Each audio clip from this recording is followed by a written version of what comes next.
We'll kick off with today's meeting.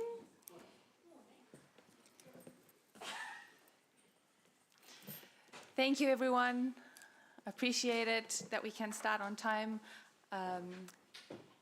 I will ask, we've got Carrie Barber here to open our meeting for us. Thank you. Thank you. Good morning. I'm a member of the Religious Society of Friends, which you probably know as Quakers or may know as Quakers. Our worship comes of silence, sometimes called expectant waiting, listening for the inner ear of what Friends variously call the light, the truth, spirit, God, or the way forward. Our business meetings also begin and end with a period of silence and are held in the spirit of worship, which is to say, listening to each other and to the whisperings of truth within us. I thought it might be useful today to read a section of advice on the practice of decision-making in Quaker meetings for business, followed by a brief period of silence for reflection and preparation for your meeting today. This is from the Britain Yearly Meeting Advices. The unity we seek depends on the willingness of us all to seek the truth in each other's utterances, on our being open to persuasion, and in the last resort, on a willingness to recognize and accept the sense of the meeting, the decision made, as recorded in the minute, knowing that our dissenting views have been heard and considered. We do not vote in our meetings because we believe that this would emphasize the divisions between the differing views and inhibit the process of seeking to know the will of God. We must recognize, however, that a minority view may well continue to exist. When we unite with a minute or a decision offered by our clerk, we express not a sudden agreement of everyone present with the prevailing view, but rather a confidence in our tried and tested way of seeking to recognize God's will. We act as a community whose members love and trust each other.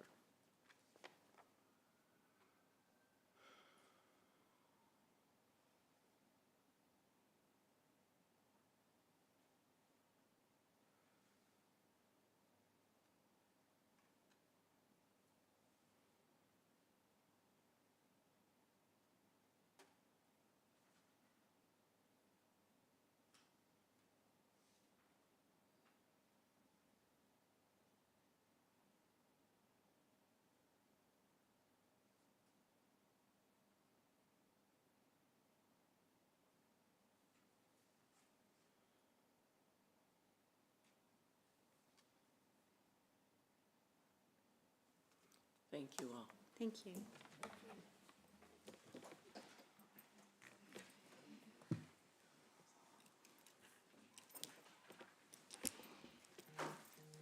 Kia ora, welcome everyone. Just a quick note of thanks to councillors and staff who attended Arbor Day this morning. I expected to see some muddy boots coming in here and I didn't.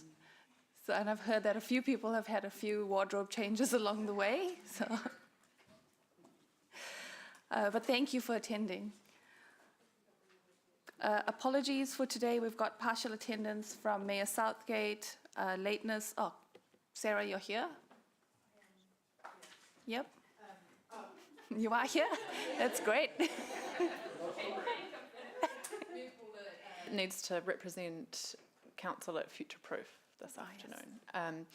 Yes. Also, I may need to leave by 3:40 potentially. I'm sorting logistics out if we run longer than that.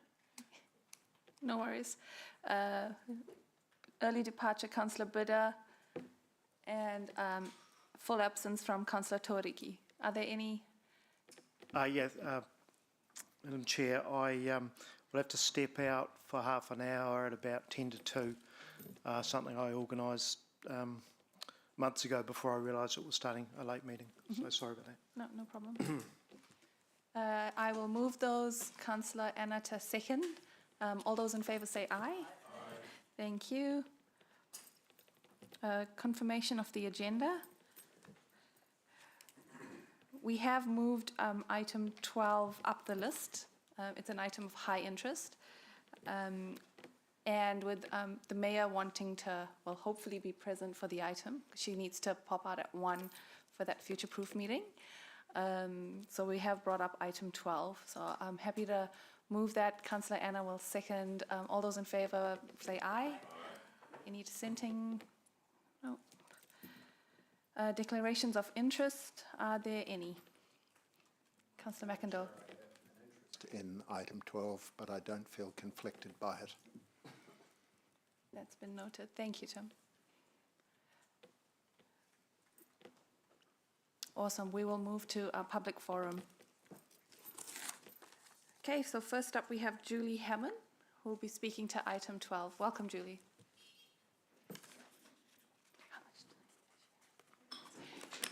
You've got 5 minutes, Julie, and if you want to allow some time for questions, that would be good as well. Thank you, councillors. I speak for the residents of Garden Place. Having lived in the area now for coming up 6 years, having noticed the increase in the streety situation, there is a lot being done to protect the streeties, and I believe there isn't enough being done to protect the residents. There is, I believe, $94,000 set aside for various purposes relating to streeties. I believe that money could be better used to make Garden Place itself safer, to enable us, our residents, to feel safer.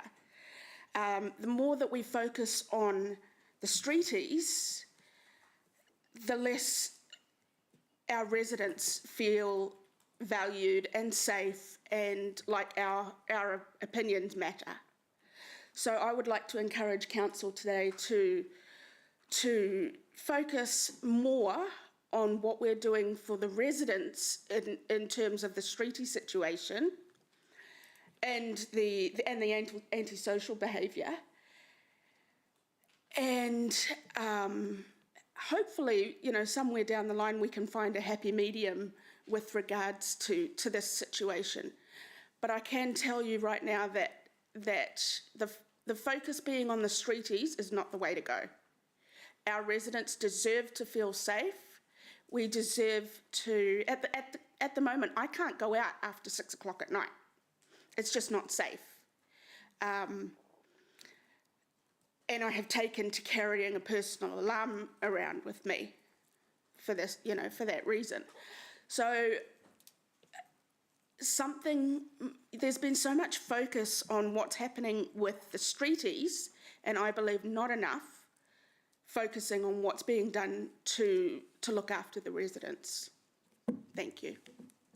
Thank you. Thank you for coming in and for sharing your views with us. Are there any questions?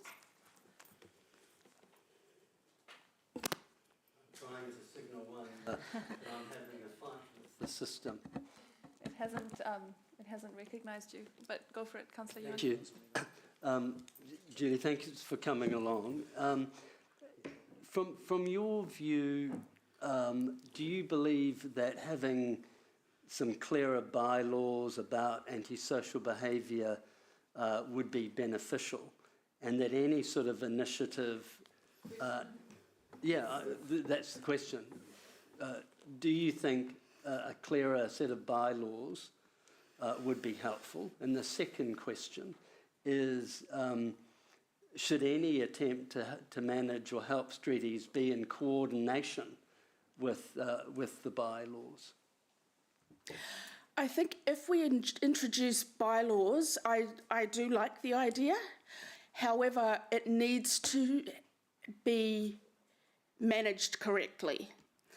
At the present time, the present situation is that we have our CitySafe team on duty, and I can't remember the times off the top of my head, but when they're off duty, and our streeties are smart, they know this. They know when to come into the area because CitySafe aren't on duty. and nobody's on duty. Our police do semi-regular walkthroughs, but they can only also do so much because their resources are limited. So I think we have to be smart about it. I think bylaws do make sense, but we have to find a way to manage them. It's all well and good to have a bylaw in place, but what is being done to enforce such bylaws? Does that answer your question, Councillor? Thank you. No other questions? Nope. Thank you so much for your time. We appreciate it. Our second speaker, we've got Liam on the list, speaking to item 8, the Rangatahi Action Plan. Hi, Liam. Kia ora. Kia ora, and thank you for letting me speak today. My name is Zinka, as you all know. I'm speaking as a young person and as someone who is part of the Disability Action Plan working group behind the Youth Plan. Today I stand in full support of item 8, the adoption of the Youth Plan, and item 9, the establishment of the Elderly Plan. Let me start by acknowledging the incredible mahi that brought us here today. This process has included deep koreo, honesty, and a shared vision for change. Honesty from across backgrounds, community, and lived experiences. We came together to speak the truth.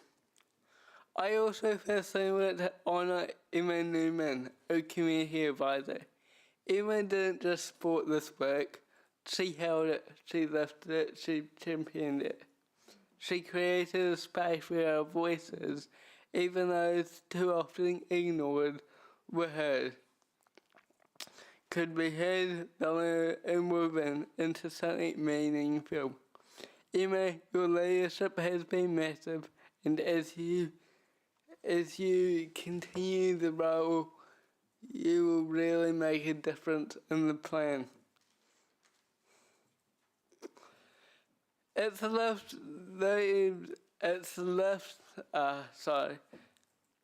a reality of our youth and reflected with care and courage.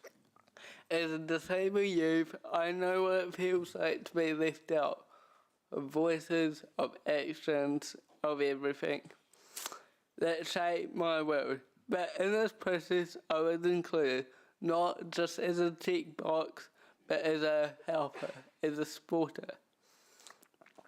This plan creates inclusion, equity, well-being, and belonging. It doesn't just treat youth as a problem to fix, but as partners in creating a better future for the next generation who sits in your chairs. And I want to be really clear, this isn't just a document, this isn't just words, this is voices of a different generation. On a page they have lived truths, hopes and calls for action so they can live a really good life in Kirikura Hamilton. To ignore or delay this plan now would not just waste of months, wages, so much money, but it would silence many people to talk up again. Quickly, I just want to also support item 9, which I believe is the elderly plan. Again, a plan without people is just paper. This group will ensure that the elderly is also heard. It will ensure that we hear everyone, not just youth, not just adults, not just elderly.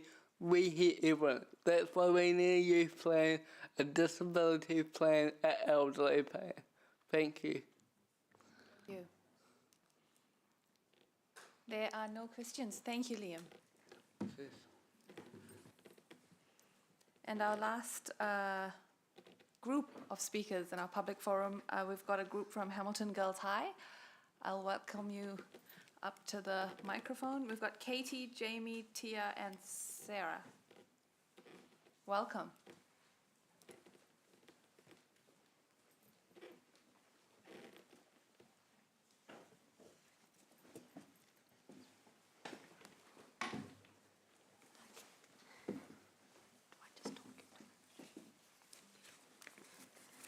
Hi everyone, and thank you so much for having us here today.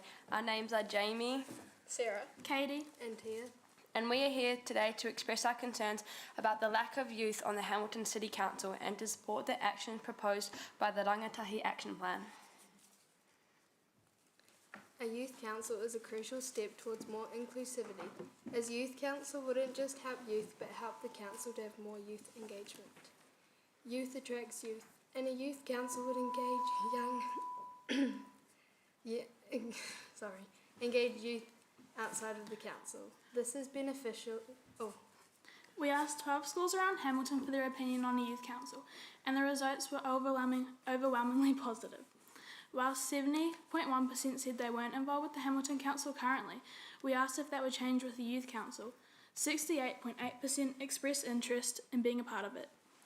We also reached out to 30 youth councils across New Zealand, inquiring about how they thought a youth council benefited them.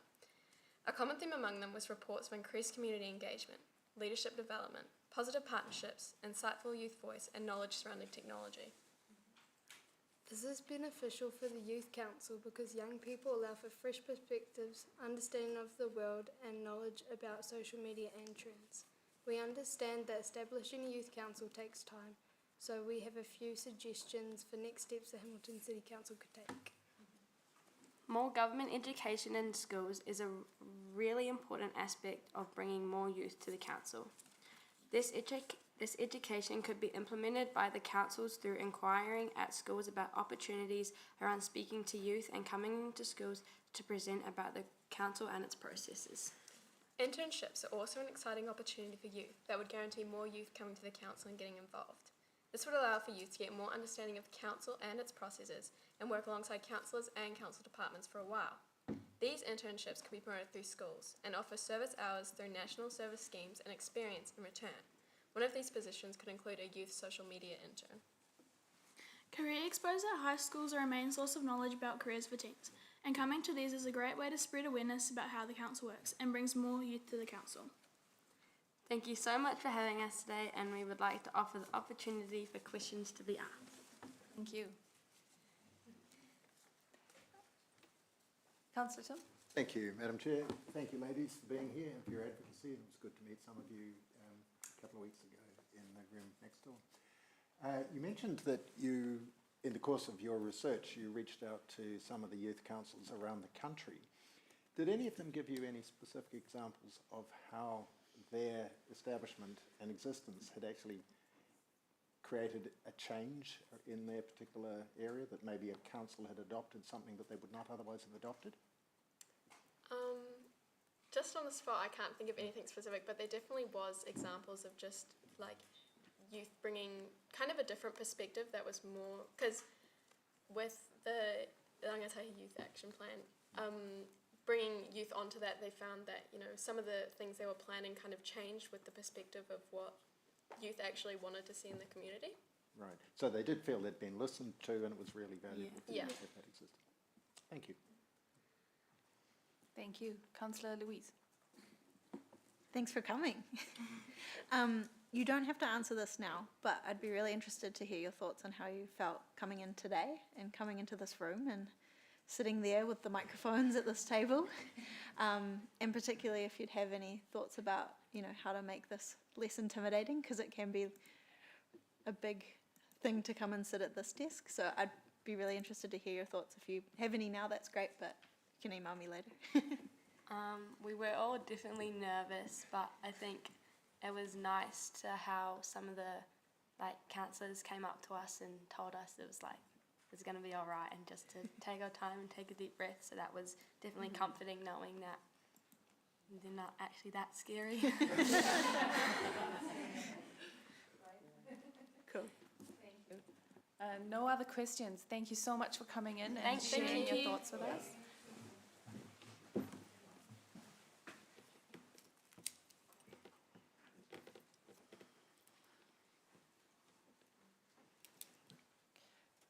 Okay, thank you. Item 5, we'll go to confirmation of the minutes from the 3rd of April. Councillor Anna to move and Councillor Emma to second. Any comments or questions on those minutes? No? All those in favour, raise your hand, please. Carried unanimously. Thank you. And we move on to item 12. If I can welcome Erin and Janet to present the report. Thank you.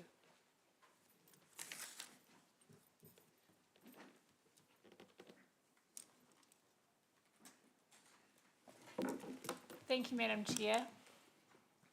Firstly, I'd like to thank the organisations, agency and community for their generosity of time and energy and providing their information and insights to support the preparation on this report in what was a short time frame.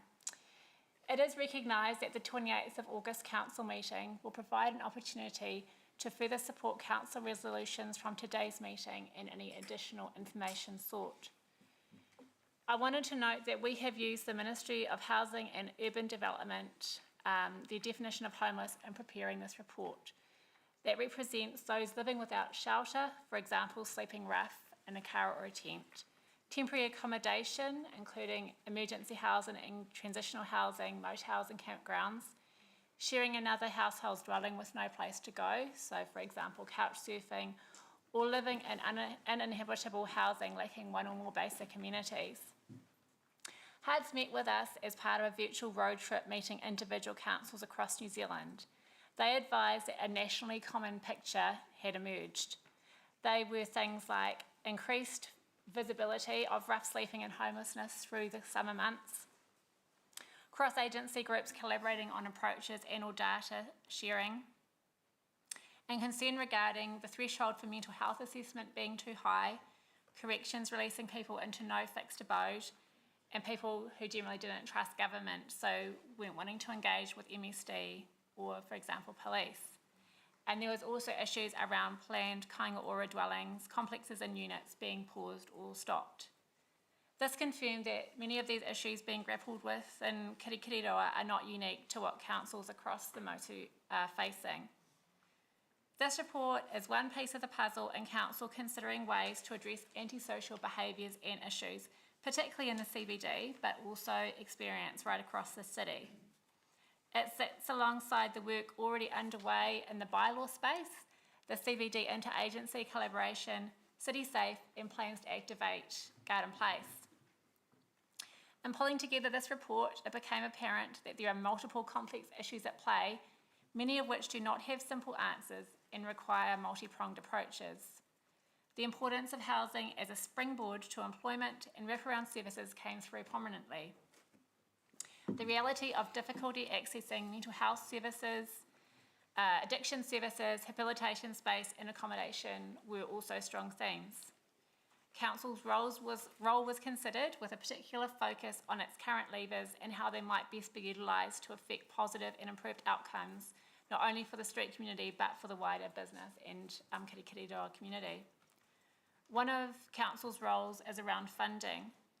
With 2025-26 unspent grants funding available for use in the financial year, Council may wish to divert this into a one-off allocation to respond to both antisocial issues and social support gaps. Draft criteria for this would be provided to the 28th of August Council meeting for consideration and considered alongside the bylaw responses being tabled at the same meeting. Given the timing constraints, allocation of any funding would need to be considered by the new council. There are opportunities to strengthen and build on council's other roles through collaboration, facilitation and connection. Our central government partners have expressed interest in working cross-agency to identify targeted collective bids to the Social Investment Fund to address the gaps that have been identified in this report. There was a strong sense that together some game changes could be identified and made. With the criteria for the Social Investment Fund being released this month and applications opening in August, the timing works well alongside our other work streams. Strategically, there is a real opportunity to utilise Council's existing strategies, and in particular the review of the Community and Social Development Strategy, alongside providing Council with annual insights into the current social landscape across Kirikiriroa. One of our service providers remarked that the information contained in the report was the first time they had seen the landscape in one place and the value of this to the social and government sectors. Finally, Council has recently advocated to government on a number of areas, including in addressing antisocial behaviours resulting from homelessness, mental health and addiction issues, particularly where they occur in public places, and support for moving on laws. There are 4 advocacy areas which have been identified in this report, and it is acknowledged that these have yet to be detailed further, which was unattainable within this time frame. However, there's opportunity to collectively work cross-organisationally to further hone on those key game changes that can be advocated for, primarily to central government, to achieve greater social outcomes for the community. I'm here to take any questions that you may have with regards to this report. Thank you, Erin. And I should have said this at the beginning, but just a reminder, colleagues, about the the reason that we all need to remember is that we're all trying to work towards better outcomes for all our communities in Hamilton. So whether that be our street community, our residents, our businesses, I think we need to be mindful about that we're all here trying to achieve the same thing. So I just want to lay that out first and then open up to questions. First on the list, Councillor Emma. Thank you, Madam Chair. Erin, can you please advise what the scope might include for the proposed 94,000? Would there be potential to use it for activation, which Police Inspector Andrew Macbeth had noted was an important factor in improving safe spaces? Yes, thank you for your question. We are very open to what that criteria might include, but I can confirm that activation would sit well within that. It has proven to be a really great way of dispersing antisocial behaviours while also drawing community into the space.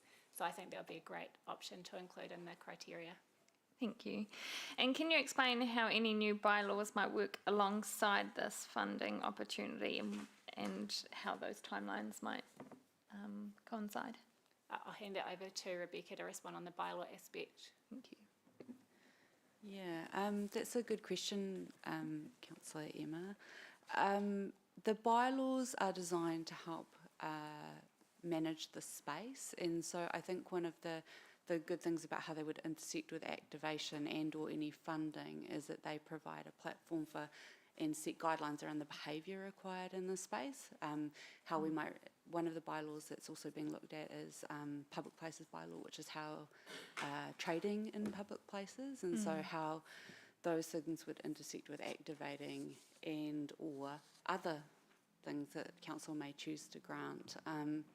But so I think they provide the framework for managing the behaviours, and then the funding could deliver on activating or any other initiatives that council may wish to pursue.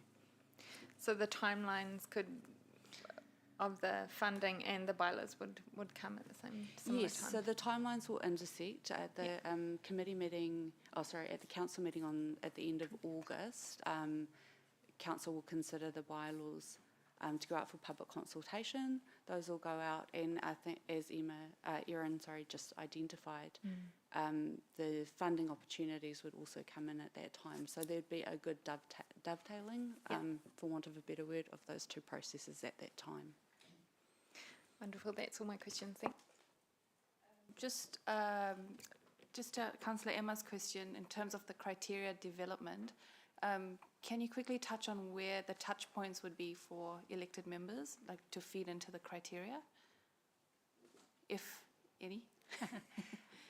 Through the chair, we are planning to bring back a draft criteria to 28th of August meeting. I will look at my colleague Amy over there around whether there is opportunity to have an information session prior. I'm aware that it's quite tight with to the end of the triennium, but we could look at that aspect as well. Absolutely. It would all depend on what is resolved today, would then link to an information session and then re to the actual report itself. Okay, thank you. Councillor Sarah? Thank you, Erin and Janet, for all the work to very quickly put this report together. I am interested in council advocacy to central government. They're quite high level at this stage. Can you talk me through what the next step is to, are we going to refine this into some tangible agreed on proposals? Yes, that's the intention. It's these are the key areas that align with Council's role that have emerged from the process we've already run, but crystallising those into key asks following feedback and what's agreed today is the next step. Another critical part of that will be decisions around the Social Investment Fund, because that will be a absolutely critical, if not single, advocacy platform, depending on how that might shape up. So, and the timeframes align, as Erin mentioned in the introduction, really well for that August meeting to give more insight into that. Can you tell me a bit more about that Social Investment Fund? Yeah, I certainly can. So the investment fund will open in August. However, the criteria will come out this month, so we're currently waiting that. As we understand it, the investment will prioritise in areas where there are clearly identifiable groups of people at high risk of poor outcomes, effective support needs tailored to individual situations, investment in prevention and early intervention, some innovation and service delivery, and also critically where there's a cross-organisational collective view on it. So we're unclear as to what the criteria will look like. However, the guidance that's been provided is that one of the areas that they will look at is housing, which aligns well in terms of the discussions that we're having. So we're definitely looking at that as soon as it comes out and working with our central government partners on that collective approach. Okay, thank you. And in the motion, it's separated out. It's got the Social Investment Fund application and then further down advocacy more generally. In terms of things that, say, don't fit within that fund and require advocacy outside of that, will the working group put together much more concrete proposals so that we've got something more tangible to actually advocate for? Yes, that's certainly the intention. It's definitely recognised that this was very high level and it needs to be crystallised further, which we definitely are keen to do. And working alongside the Social Investment Fund opportunity as well and seeing how they might align. Okay, thank you. Thank you very much. Thank you. Thank you. I will be moving the staff recommendation, Councillor Anna, Deputy Chair Anna, to second. Councillor Tim. Thank you, Madam Chair. Thank you, Erin and Janet. Councillors Emma and Sarah have already touched on aspects of what I wanted to ask about, but particularly picking up on Councillor Sarah's point, at this point, are you able to give us any idea of what specific services and facilities might be being contemplated for Garden Place and its immediate surrounds? Is it possible to do it? Through the Chair, no, we haven't looked at that specifically. We are aware that there are a number of service providers that have proposals that they would like to explore further, particularly with central government. So we are aware of that, and that there are some shortfalls in terms of being able to find buildings within the central city or the CBD area. So no, we don't have anything concrete to put forward on that question. Right, and you would have heard Judy's advocacy earlier about concern for the residents, which naturally we need to bear in mind. What would be the practical consequences of deferring this decision until after the bylaws review, from your point of view?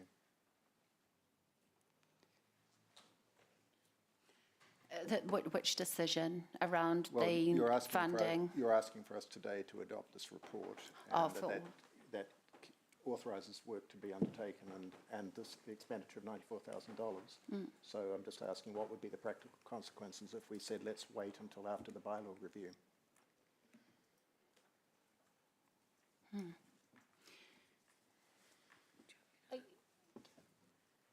I think certainly in terms of, I guess it depends whether we're talking about the bylaw review in its entirety, or are you more referring to the 28th August bylaw report, just kind of for clarity around that? We know that we've got something coming on the 28th of August. Yes. So it's just to ensure that we do things in a logical sequence and in a way that is going to be compatible between two different work streams. I might just give a response to this. This paper was quite intentionally timelined for today, and that's the timeline that we've worked to. Now that we have resolutions there, the practical implications would mean any funding support to reduce antisocial behaviour, as recommended in this report, alongside the social support, the $94,000, would be pushed out further again. So what we're proposing, and all of the other work would just pause, I suppose. Yeah. We'd do further work on the advocacy platforms. We'd update the paper, so there would be a bit more detail there. But the implication for the fund would, I guess, just be a longer term timeline. So it would just be put on hold. It wouldn't be lost. It would just be put on hold pending another related decision. Correct. Right. Thank you. What expectations have other agencies within the interagency group expressed of Hamilton City Council in this area? What exactly are they expecting council to do?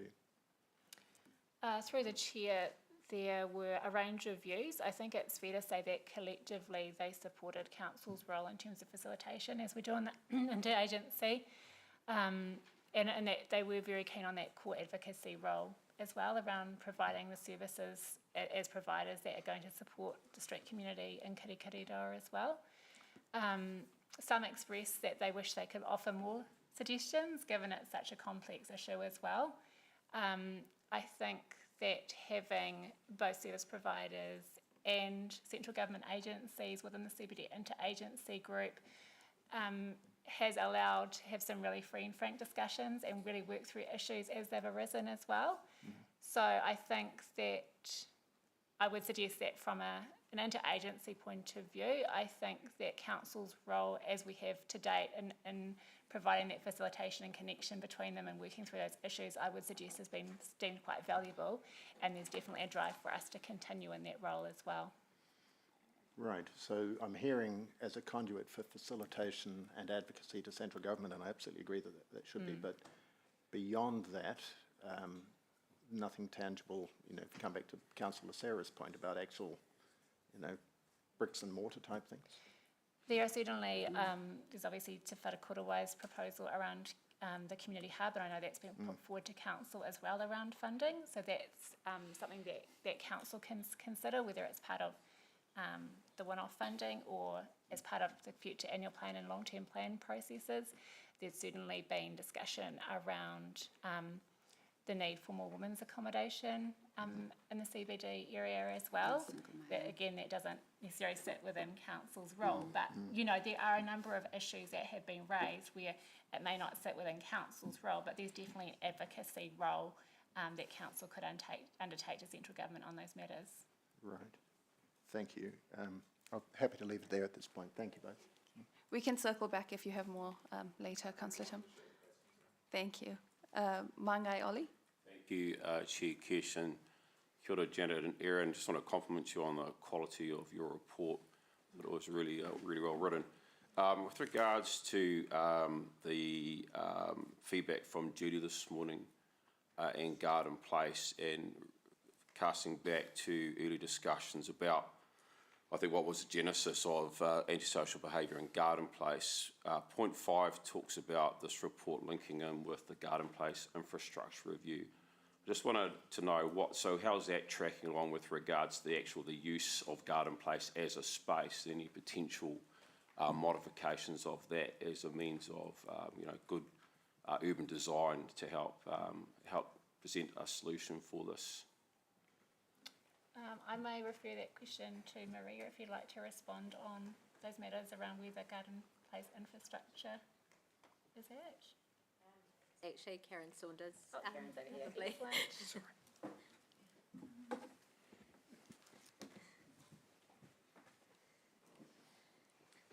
So, garden place. So, if we consider where we're at the moment with the central city, and we've got the Pullman, we've got Templeton coming on board, we've got Union Square, we've got a number of really good developments happening, and then we've got Garden Place where it is. Hasn't had good investment in it really since about 2008, and so I think, councillors, we're ready. So in the next long-term plan, I think it's time to start thinking about how much do you want to invest in Garden Place to make some change to get the activation happening. And that's drawing on all of the urban design work and the studies and everything that's been done in the past, and making some decisions there. So staff are working on pulling together that information now. And then what we're doing now though, through the clean-up on aisle 3 work, is doing what we can with the limited funds that we've got available to really make it feel and look nicer. Gravel pit to garden, so that's happening in a couple of weeks. That work is starting. We're putting a garden back into Garden Place, new street furniture, things like that. So lighting, so we're doing what we can with what we've got now, but there will come a time where there needs to be a decision about how much does council want to invest in the future. And I think we're ready for that.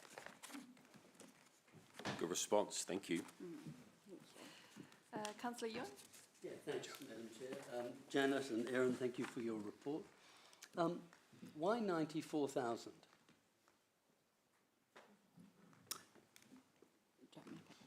94,000 is the remaining funding from the community funds this year. But I think it is your confirmation that in fact that quantum expires at the end of June. That's in the current 24-25 financial year. Correct. Thank you. And it's also your information that the proposal for here is for the 25-26. That's right. So why the 94,000? Because in theory it's a surplus. It goes back into the general ledger. So there is in fact no 94,000.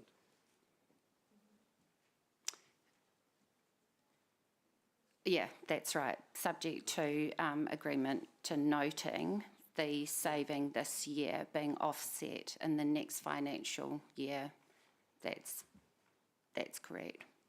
So it's just an arbitrary figure of 94,000 because you thought it was a surplus. Point of order.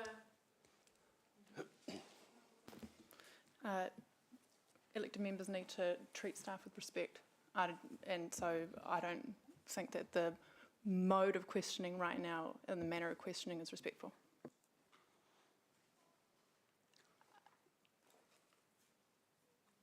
I think, well, Councillor Ewan, I think you're trying to get to the crux of your question. Have you got the answer you're needing? I'm nearly there. Maybe I try it again. Yeah, maybe reword what you're trying to ask.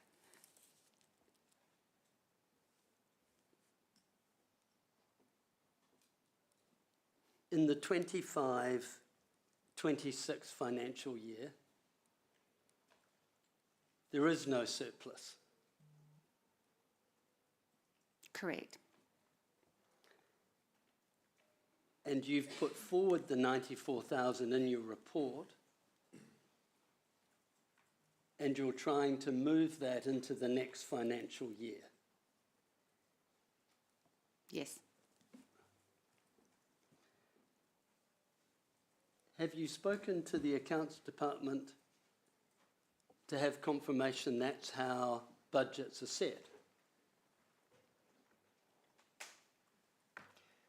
Yes, we have.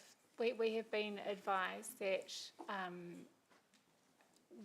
if council agrees to that today, that essentially there will be an overspend in that GL code for next financial year. However, that will be offset by the surplus from this year. I've seen finance guru just behind you there. If you could speak to Councillor Ewan's questions, please. We don't carry operational budgets from one year to another through any kind of reserve accounting or such like. It is only noted that we have spent less cash in the current year, and therefore less of the rates has been spent or less debt has been incurred, and therefore there is potentially additional cash availability in respect from year to year. However, there is no carryover per se. Thank you. Thank you. Further onto that question, so if we were to choose to use $94,000 in the way that, how would that be funded, Sarah?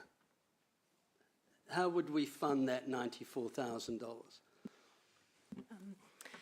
It is, if we are in a cash surplus, we are going to fund it out of cash, and if we were in a debt capacity, although I'd say in our operational space we're probably not in a debt capacity, it's more in our capital space that we're in a debt capacity, it would be funded out of debt. Right. And so you don't know currently? Without doing the exact maths on that, I can't answer that question immediately. All right. Thank you. Janet, in light of what you've just heard, why the 94,000?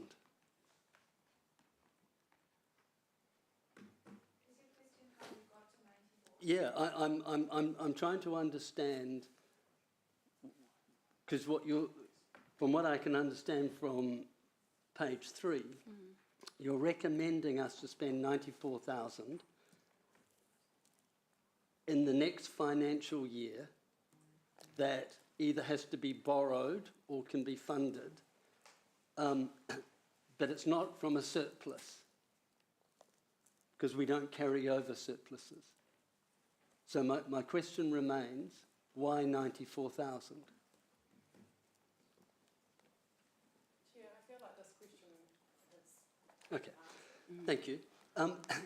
Janet, in landing on 94,000, how had you thought that would be spent? Could you break it down into the areas that you felt the quantum should be split by, and what the areas are, and what was the split to have come up with 94,000?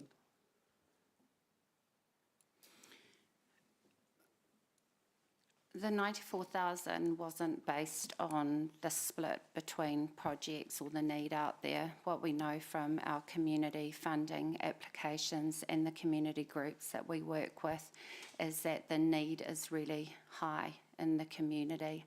And we would like that time, instead of pushing through in this financial year, to explore where that would be best spent and how that breakdown could look. Right. And so just for clarity, I've only got a couple more questions. Mm-hmm. So in item D, you're saying the establishment of a one-off single-year grant. So just so I'm really clear, and I'm sure Councillor Sarah will be interested in this, what you are recommending is, in advance of the financial year, to create a one-off category called social support for 94,000 in the 25-26 year, not currently tagged to any particular initiative, but you would go out asking for expressions of how those funds are to be spent. We envisage it working in a similar way to how we manage our current community funds. So we would set that criteria looking at the need that we know exists and has been outlined in this report as well, and then put expressions, well, applications. We'd open it for applications, shortlist them, and then make those recommendations to council. And I'm nearly there. And so this wouldn't be within the existing cap that's allocated to that fund, it would be 94,000 more. It would be as described by our finance manager. Okay. My final question goes to the separate issue of social investment fund. Just to make sure I'm clear, this is a new line of spending and is separate to item 9, as in the social support fund. It would be it's not a fund that we would be establishing. It would be in the nature of a grant. So we would make a collaborative bid as a city with other central agencies and organisations to the Social Investment Agency for consideration. Okay, so let me just tease that out. So are you suggesting that if that council would make a financial contribution to, so explain to me exactly. Janet, I think if you can explain what the Social Investment Fund is, just in a couple of sentences, I think that's the confusion. No, yeah, this is completely separate. This is an opportunity that's come up with some of the cross-government work that we've been doing. It's a fund that's been opened up through government, central social investment agency, where there will be funds available to support some of the social issues that we're experiencing in Hamilton. Okay, thank you. That's all I've got. Councillor Ewan. Deputy Mayor, Angela. Thanks, and thank you for the report. Just a couple of questions on the interagency. Who started it? Who formed it? Through the chair, the formation of the interagency group was requested by police, and council facilitates the interagency group. Okay, and I couldn't find in the report who's actually on the interagency group. Are the People's Project involved? Yes, I can confirm that they are. So they're a membership here? Yes. Okay, great. And one other question, and I guess it's been part of the whole conversation. I feel like the report brings together the issue of homelessness with antisocial behaviour, and yet there's been anecdotal and possibly evidence that people who are homeless are not necessarily the ones creating the antisocial behaviour. So can you just explain to me why we've put these two together? Because in the motion, if it goes ahead, the 94,000, it talks about supporting initiatives for antisocial behaviour and social support. So we're kind of conflating the two together. Why would we do that? Through the chair, I guess that the catalyst for this report, for want of a better word, is a work stream that's come off the existing work that council's undertaking in the antisocial area and the strengthening of guard-in-place infrastructure.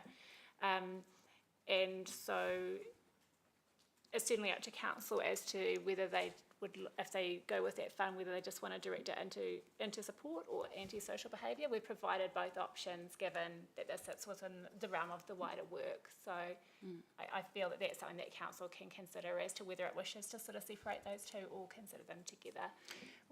I might just add to that as well, Deputy Mayor, and the feedback we have had from central agencies is in the nature of from MSD, for example. While it's not a prerequisite to have a home, to have a job, it certainly helps. And that's the same with addiction services and mental health. So we know that mental health and addiction issues are major contributors to the antisocial behaviour that we're experiencing in the CBD. And when you talk with Health New Zealand, once again, wraparound services and access and getting the support that these people need becomes much easier when they have a whare. Yeah. And that's part of the People's Project, that's their mandate. Final question, thanks Chair. Is any of this work going to replicate what the People's Projects do? Through the chair, I think that it really complements the work that People's Project and other service providers have occurring in Kirikiriroa. And I also think that the interagency groups that have been formed also provide an opportunity for everyone to understand what pieces of work they're doing and how they can work together on those. So I would describe it as complementary and also supporting the work that the People's Project do. Thank you. Thanks, Chair. Thank you. Councillor Louise? Thank you. Going off Councillor Emma's questions about activation, because I also remember Andrea Macbeth highlighting that as a space that we really own. The Playgrounds Working Group had a project to upgrade 3 areas of Garden Place. I understand some of that work was put on hold or paused, and I was just wondering if we could have an update on that. Yes, so I think ultimately where councillors landed was that they wanted to see the work that Karen's team, or Karen and the team, are facilitating with the small money that we have got, and then look at perhaps, rather than tinkering around the edges, what is actually needed to take Garden Place into the future and potentially a bigger investment. So that resulted in the smaller playground concept being put on hold for the short term, and the gardens and the play features and other elements being added in the short term. Okay. Could I request a staff action? I'd really like to know, that was a great answer, Maria, but just some more info on that. And also for the information as those, as that progresses, to go to all councillors and not just to the Playground Working Group. Playground Working Group, is it, Maria? It's the... No, is it not anymore? No, is it with the CBD? I don't know what it's called. So I can double check. No, I think it's like a... Yeah, I just want to have the information pack, because sometimes it's very difficult to find things. I can double check, Louise, but I do think that the updates did go to all elected members. If they haven't, I will resend them so that you're up to date with the working group and where they got to. And the Central City stuff, I believe, has also gone to elected members, but we'll get that recirculated. Awesome, thank you. That's what it's called. Thank you, Maria.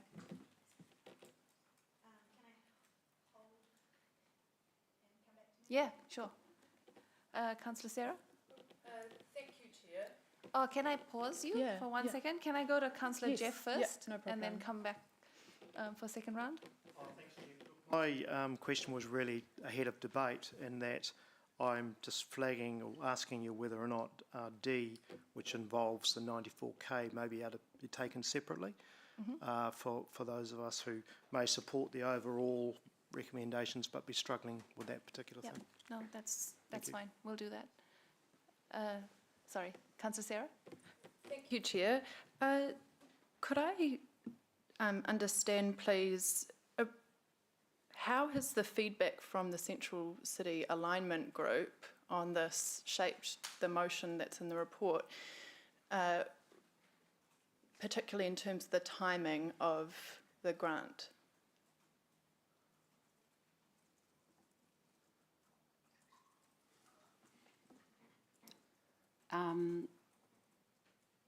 How has the feedback? The feedback. We've taken feedback into account. Was it?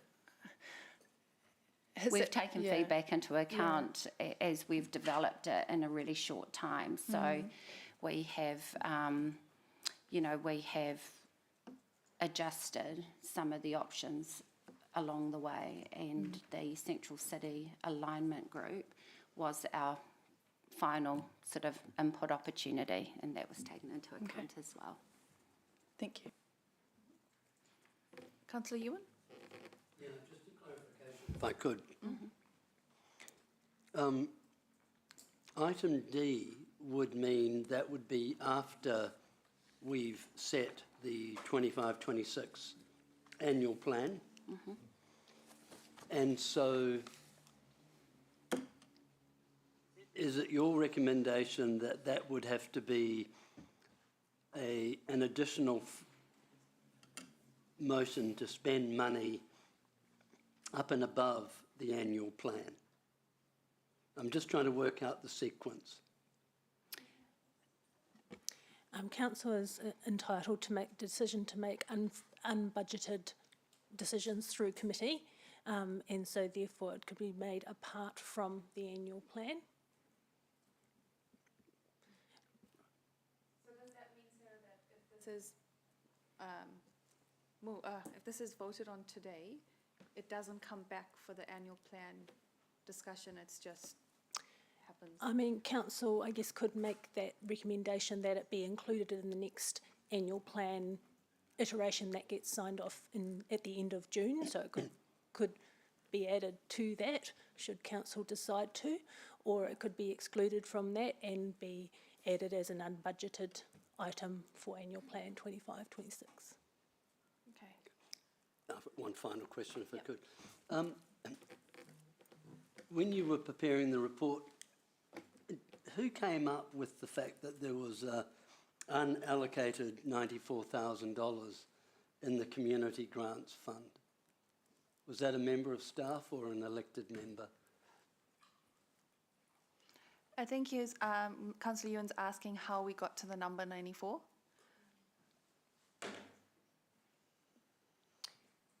Through the chair, I guess considering the funding, role that council has, we looked at what was remaining in the community grants process as it aligns with this being a proposal around a grant, and felt that given that was what was remaining from this financial year, that it was an option to put forward to council if it wished to consider for that. So that's kind of where I guess the number for that came from. Thank you.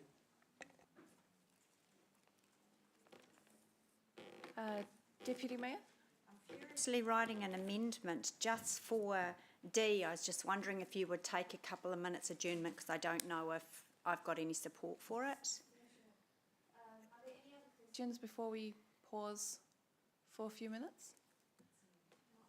No. So,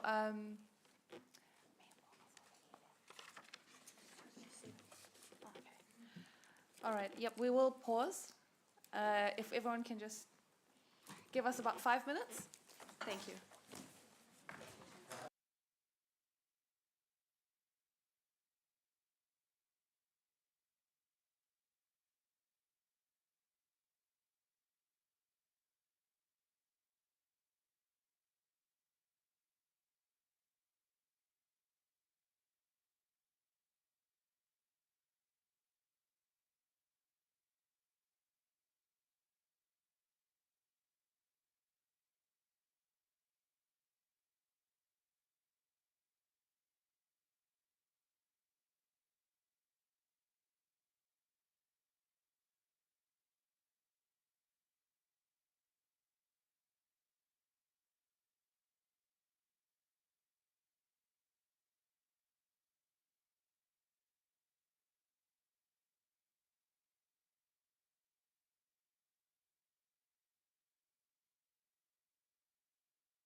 We have slightly adjusted the motion on the table, which will appear on the screen And has been emailed. and has been emailed. So I'll give everyone a minute just to, so D has been changed. And Councillor Anna is fine with that, to keep that in the motion.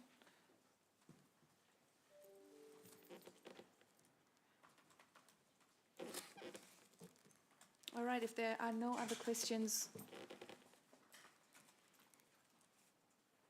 we shall go to debate.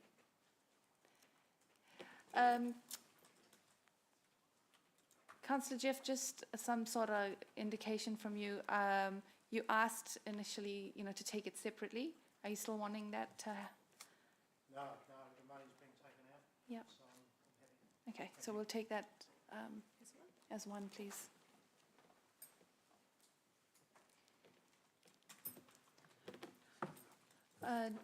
Deputy Mayor, that was a question or just in line to debate? Okay, cool, no worries. Okay, so first I just want to acknowledge the mahi of our staff and Hamilton, the CBD Interagency Group. It was a very quick turnaround to get this report put together. And as a few people have noted, it's quite comprehensive. So thank you, Janet, thank you, Erin and team. Much appreciated. The report brings clarity to an issue that's often clouded by frustration and by fear. But it also reminds us that behind every statistic is a human being, and that real change takes more than just good intentions. It takes action. But what's also clear is that we are not just dealing with antisocial behavior. We're dealing with the visible edge of deeper issues: homelessness, addiction, mental health, and disconnection. And these challenges are complex, but they're not impossible. And Council, of course, has a role to play. We can't solve this alone, but we can be part of the solution. The staff recommendations point us towards a coordinated, compassionate, and a targeted response. So thank you. The truth is we can't police our way out of poverty, and we can't bylaw our way out of homelessness. But we can invest in partnerships, in prevention, and in places of belonging. So colleagues, please support these recommendations, not because it's easy, but because it's right. And we need to show that we are a city that leads with both courage and compassion. Deputy Mayor? Oh, sorry. Madam Chair, I did speak to you during the adjournment about whether we could extend this debate to 3 minutes. We'd be relaxed. Thank you. As a seconder, Councillor Anna, would you like to go next? Okay, no problem. Deputy Mayor? Thanks, Chair. I won't need 3 minutes, I hope. Yeah, look, I couldn't support the previous motion in its entirety, just because I'm about tangible outcomes, and I need to see tangible projects that will deliver those outcomes. So thanks for incorporating my suggestions here. I really just want to avoid yet another contestable grant. I know that we add layers and layers of bureaucracy, as we should, for a spending ratepayers' money, but a grant where that possibly, a $10,000 education campaign on antisocial behaviour could get through just leaves me a little cold. I want tangible outcomes and support the words from the chair just before about these are people we're dealing with. On all sides of the coins, we are dealing with people that own businesses in a city that are dealing with these problems and they are feeling unsafe, as well as the people with mental health issues on the street. But for me, I think we need to stick a little bit to our knitting here. I also, I guess, have a bias towards the People's Project. They have been going for a very, very long time. They know what they're doing, and I will always defer to their expertise. I don't think council needs to be, solve some of the issues that they are highly experienced on.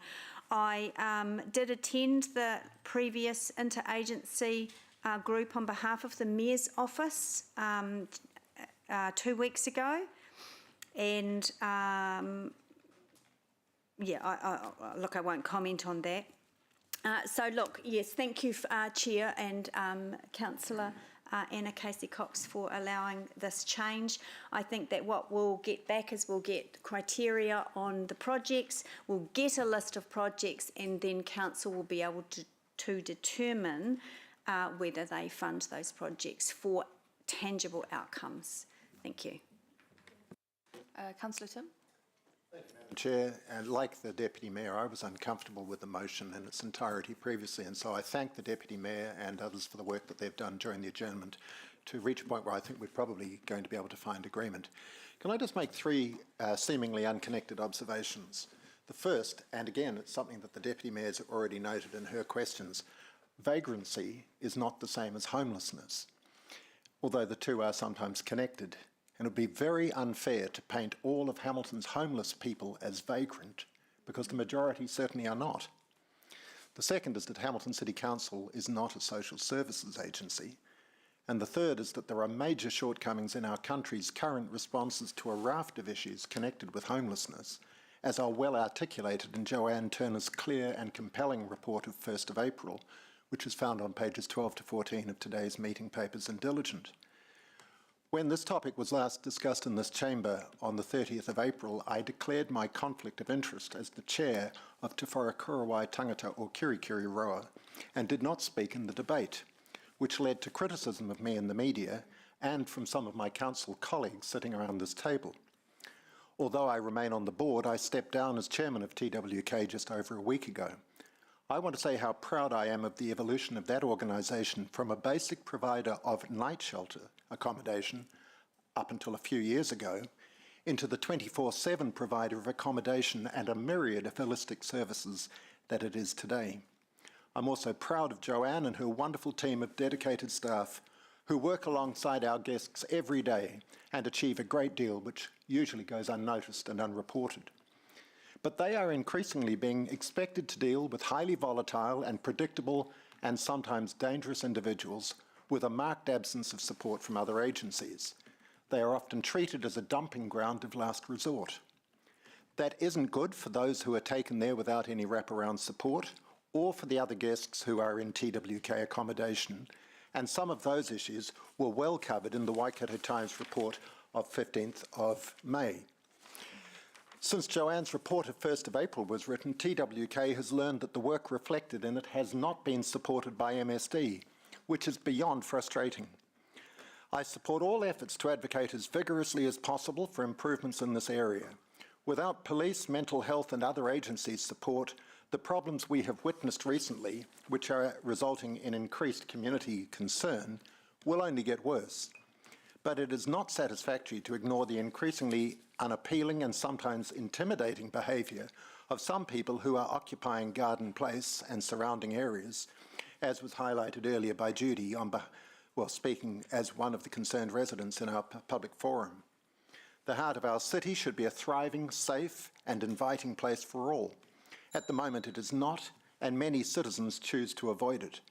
That's why I support waiting for the review of our bylaws before making a decision on this matter today, and I'm pleased with the amendment that has been put forward. Because the front door to our city is not the place where vagrants should be encouraged to linger or where services for homeless people should be located. I strongly support the calls for council advocacy to central government listed in paragraph I on page 125. We read in the report, paragraph 30, that more than half of respondents felt that the central city has become worse over the last 12 months. It was 58%. But we do need much greater clarity about how ratepayers' funds might be spent to tackle these problems, because I haven't detected any support in our community for making the CBD more comfortable for those who engage in antisocial behaviour, such as was highlighted on the front page of the Waikato Times on the 20th of May and in earlier articles. I would be likely to support any targeted investment in the provision of services for members of the street community who cannot access other facilities for homeless people, but I do not believe they should be in or around Garden Place, and we haven't heard anything specific in the report presented for this meeting to indicate where and how those services would be located. Yep, no, I'll finish at that. Thank you. I appreciate your tolerance. Thank you, Councillor Tim. We're going online to Councillor Maria.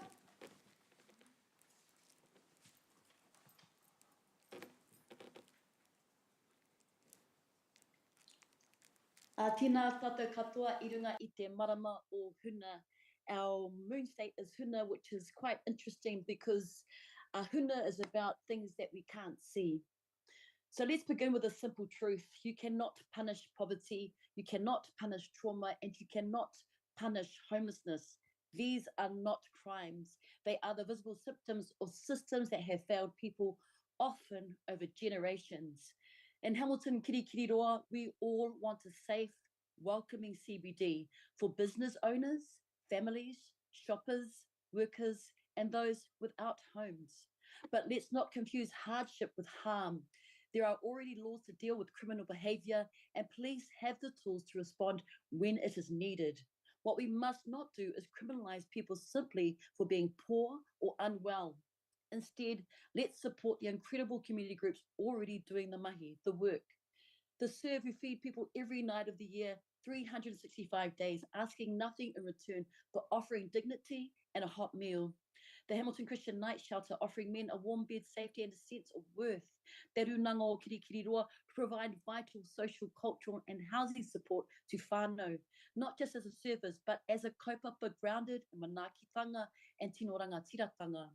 The People's Project, the Wise Group, Rau Awa Awa Kaumātua Trust, Te Whare Koro Wai, all working daily with those facing homelessness, mental health challenges and addiction. These agencies cannot and should not do it alone. We need central government to fund these solutions properly.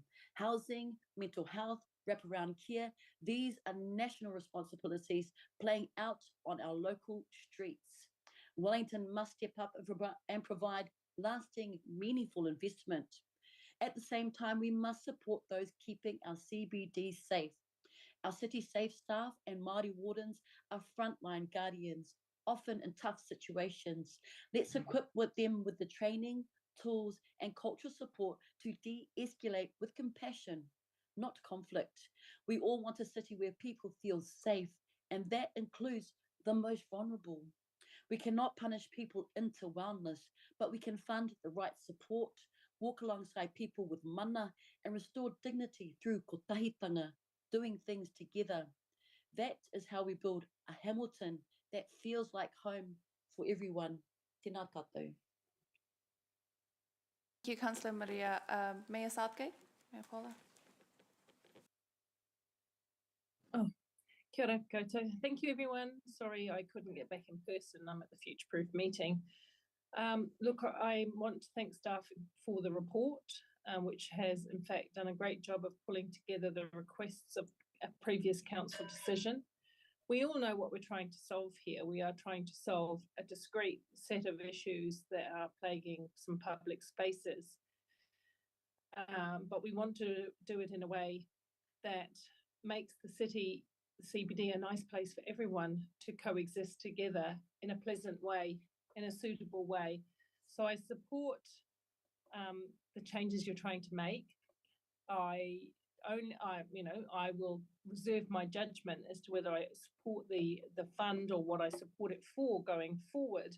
But I do believe we need to play our part as a council in creating safe public spaces that everyone can enjoy.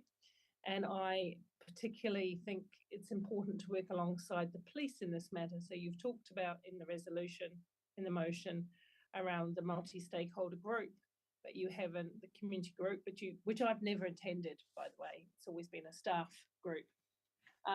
But I also believe that the work that we do in strong partnership with the police is essential. They understand an aspect of social behaviour that we don't, and they are the people who are responsible when unwelcome behaviour spills over into criminal behaviour. So we need to work very closely with them and understand what they know. And so, you know, the Safer City Task Force group is continuing to talk about those kind of opportunities how we work together. But I think it's a little bit too easy to say that council doesn't have any social responsibilities. The community, it does, and it has always in many ways. We've got community houses, we've got community facilities, and we have a vision that puts the wellbeing of people front and centre in our thinking, alongside infrastructure and other core functions of council. So I do think we want everyone to thrive in our city. We want our city centre to be vibrant, a place where people love to hang out. I love to see what comes of the activation. I'm happy to see what happens in terms of the CBD revitalisation. I believe that as we get more people into the central city, the vibrancy will lift, the public perception of safety will lift. But at the moment, let's lean into good work together. Let's work collaboratively with others and see what our part is going forward to create the sort of safer city that we all want for all people. Paula. That's it. Thank you. Councillor Maxine. I've always stood in strong support of a compassionate, coordinated and effective approach to supporting our street community in Kirikiriroa. We know that the challenges that are faced by those groups and that live rough and on the margins are complex, often rooted with, as we've heard, mental health, addiction, housing insecurity and trauma. These are not problems that are solved with sound bites or superficial measures. They require thoughtful action and a genuine commitment to human dignity.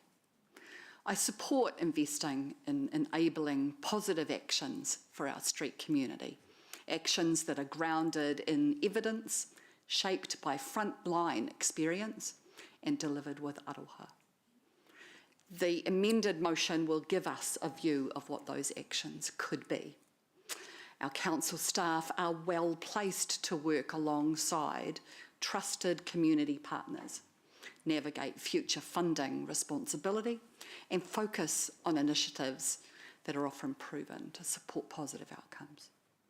We're not starting from scratch here. Our local providers already know what works.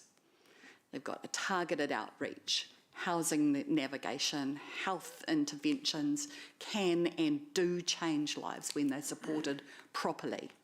We must ensure these initiatives have the backing they need, not just words of encouragement, but real practical resources.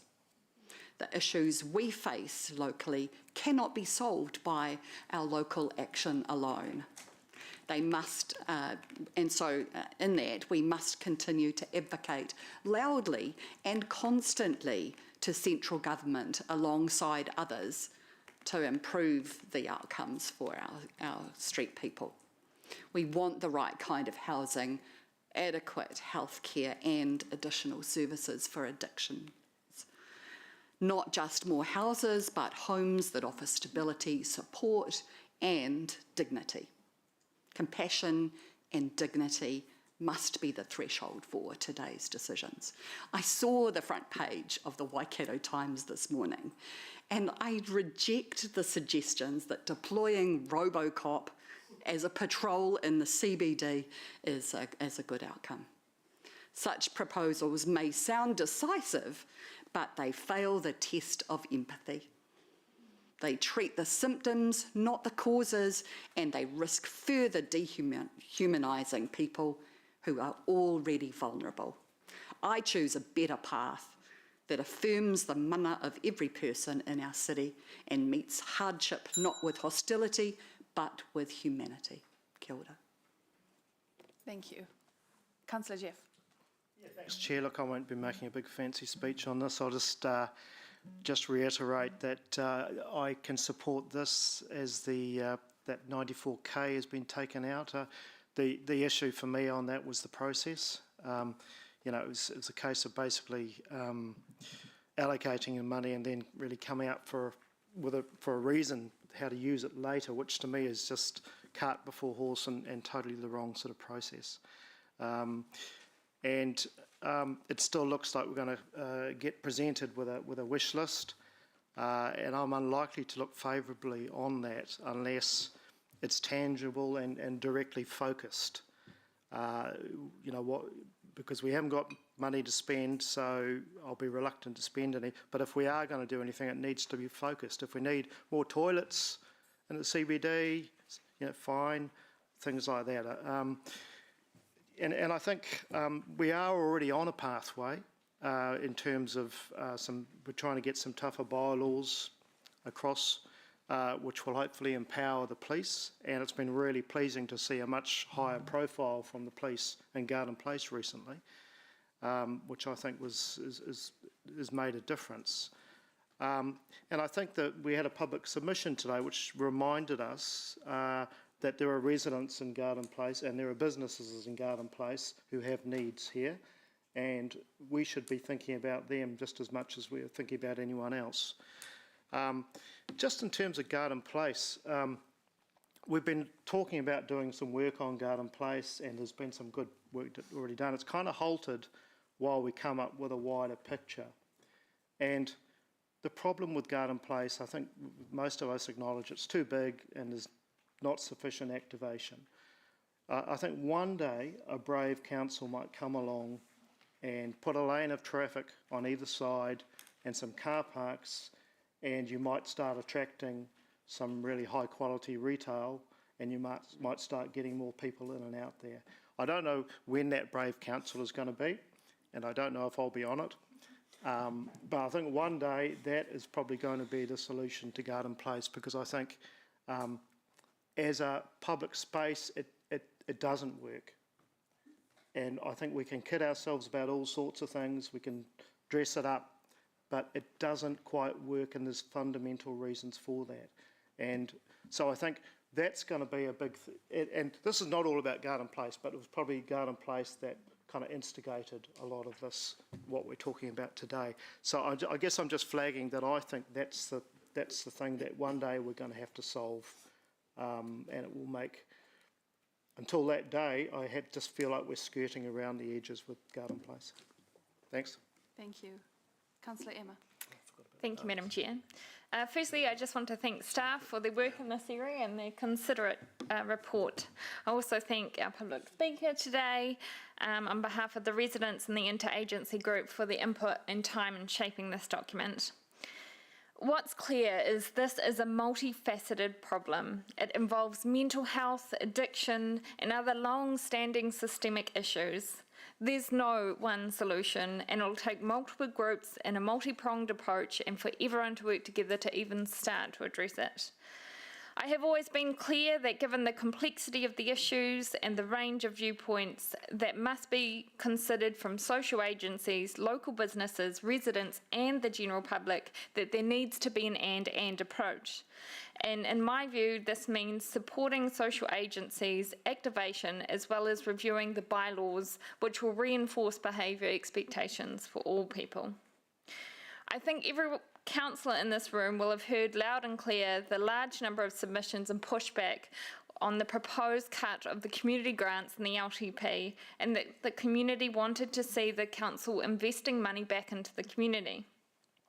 I think this motion is a way we can honour that and go back to the interagency group to review any tangible projects that could help address this while keeping process clean, and I thank councillors for collaborating on finding a balanced outcome here. The Garden Place infrastructure review will provide better urban design. There's the opportunity to have this informed by the crime department and the university, directing the lights of improvement of lighting in our public spaces to make it feel safer for both public and residents. In addition, I support the need to advocate to central government on nationwide issues to address public health deficits, to have appropriate policing and to support better housing initiatives. So I'm supportive of this report and the multifaceted approach it takes for the betterment of all people of Hamilton, and support the motion today. Councillor Sarah. Thank you, Chair. Firstly, thank you to staff, to Erin and Janet for the work that's gone into this report, and also to all of those members of the interagency group who have contributed towards this report. Thank you for your time. Council's not a social agency, but it has a critical role to be an advocate for our city. I'm pleased to see progress on identifying areas for advocacy, but we need much more concrete proposals than what we have in the report today. We need to be able to go to central government with solutions, not problems, and they need to be well worked out solutions. We need to provide the answer on a silver platter. That is what we need, with costings, with the details, so that we can say, if you provide this funding and this support, we will deliver outcomes for the city, and we will and this will improve outcomes for Hamilton.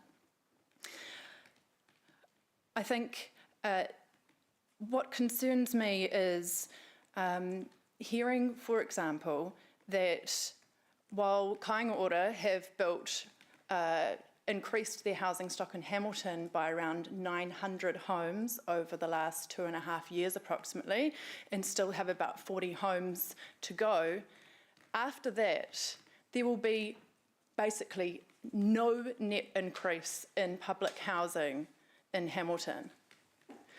There's some funding from the government for community housing providers, 1,500 homes for the whole of the country. There is clearly a massive issue here.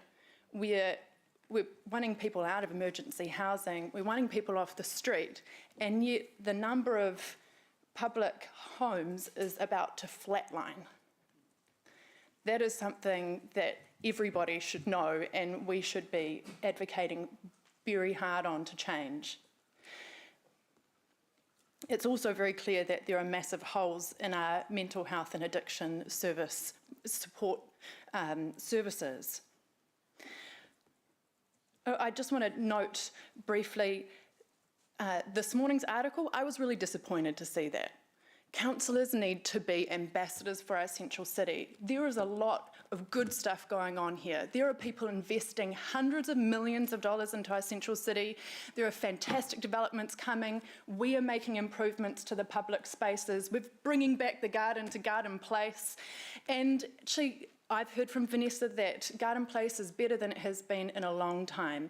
We need to send positive messages out, because it takes a lot of positive messages to outweigh a negative one.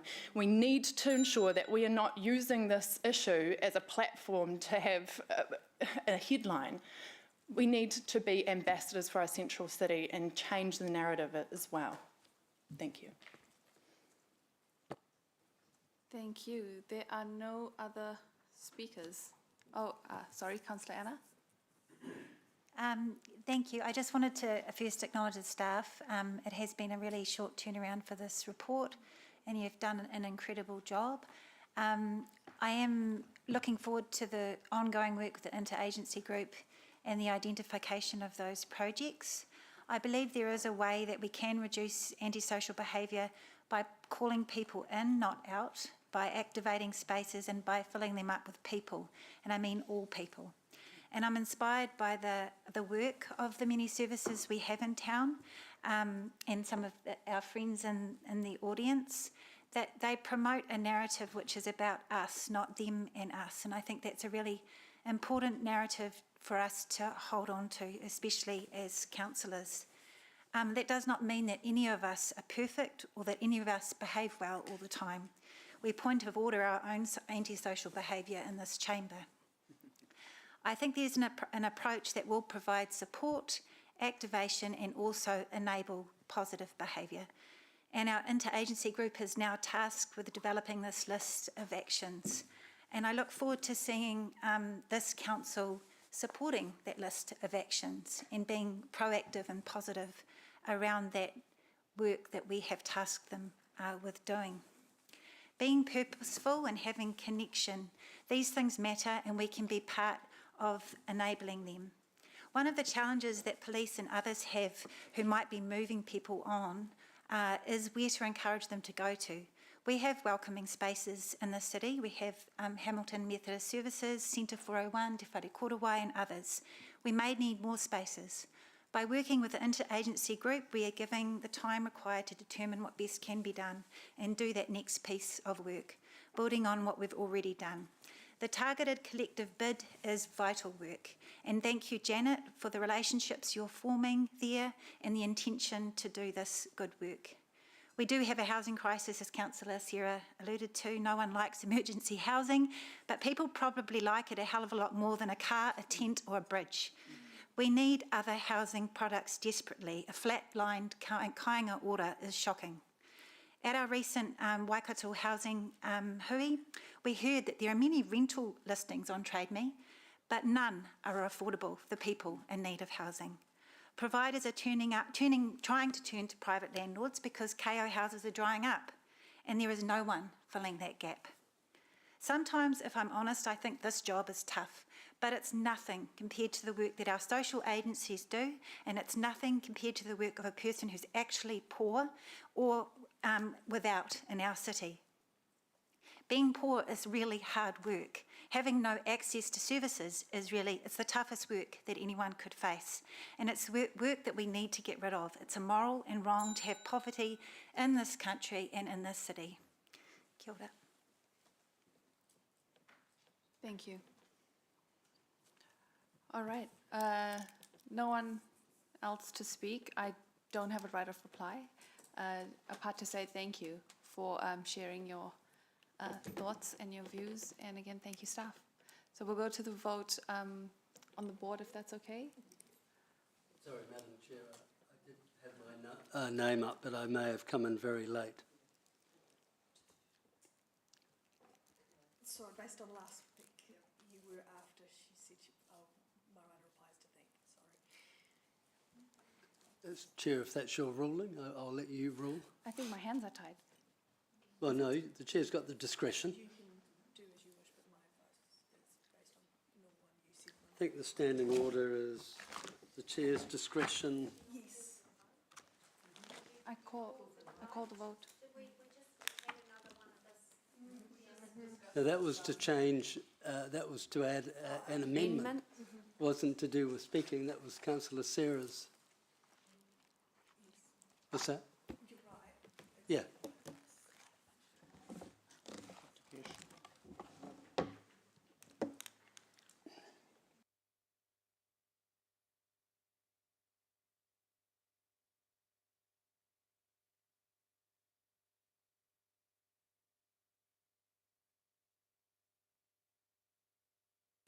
I'll allow it, Councillor Ewan. Thank you, Madam Chair. The motion in front of us does take us forward. The original motion, I think, was inherently flawed, and that was simply because the figure of 94,000 was a surplus in one current year, and the current year being moved to a future year, and that is just not how councils set budgets. I've heard all sorts of comments today about the suggestion that council and bylaws are trying to punish people, the poor and the homeless.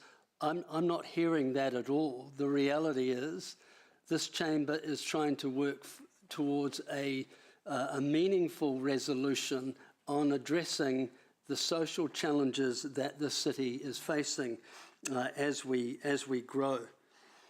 I also reject those who say that council doesn't have a heart and needs to do more in the area of community. I remind those elected members to have a look at the $1.6 million we allocate each year for community grants. I think that's a clear message that we are community focused. But what we're not, and I sometimes wonder if some elected members would be better off running for Parliament, but what we are not agencies for public housing. We're not the Department of Public Housing or the Mental Health Authority. That is central government. They are the ones that implement that. And if they'd like to devolve some of that responsibility and some of the funding, then I'm sure local government would be up for the challenge. We heard quite a passionate speech from a city resident today that reminds us that at times she felt unsafe in a city that she lives in. She lives in the CBD. And I think as much as we owe a duty of care to those who are homeless and poor and who are vagrant, we owe as much of a duty of care to those who choose to live and pay their rent or own apartments in the CBD. They're entitled to have free, unfettered access and feel safe in their city. And I'm somewhat surprised, but I'm pleased by Councillor Maxine's description of technology and AI suggestions that I've made as being decisive. But I'm somewhat puzzled by Councillor Sarah's rejection of the article, keeping in mind that, in fact, the CBD is highly monitored with multiple cameras. And although where I do agree with her is that, in fact, the CBD has become safer in the last couple of months.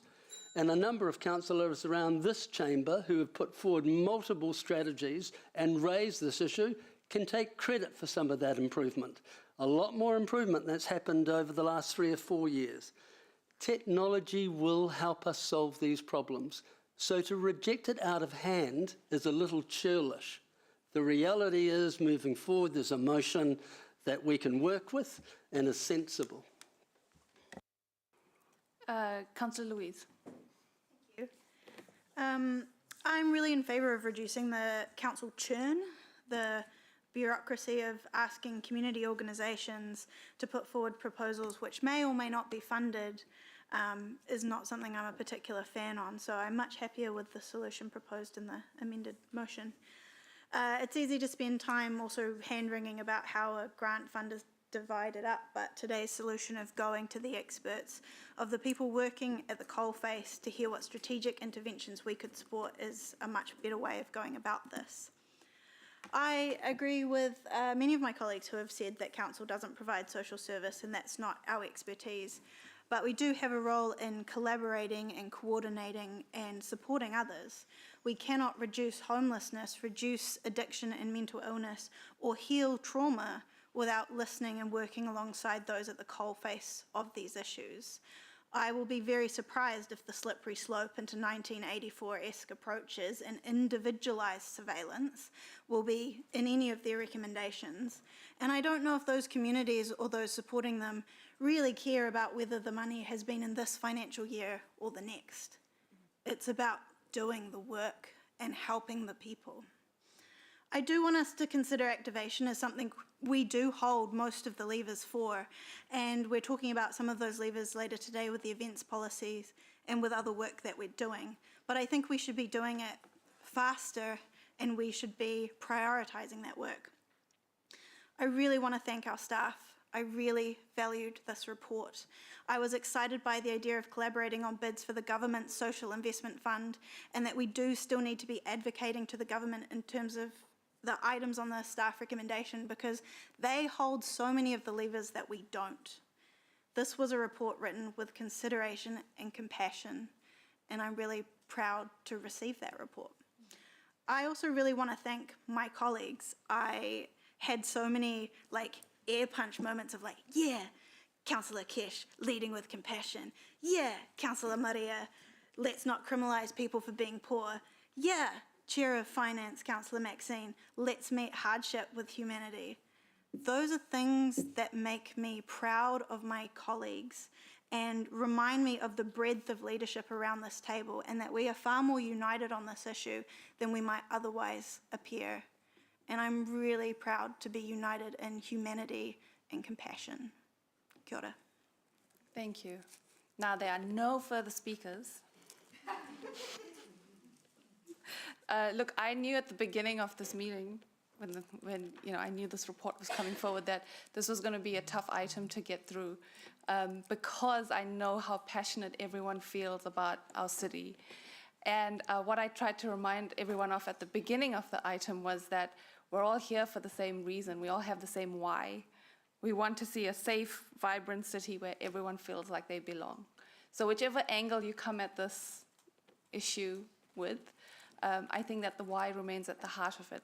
So I just want to thank everyone for sharing their thoughts again, and hope now we can go to the vote on the board, please.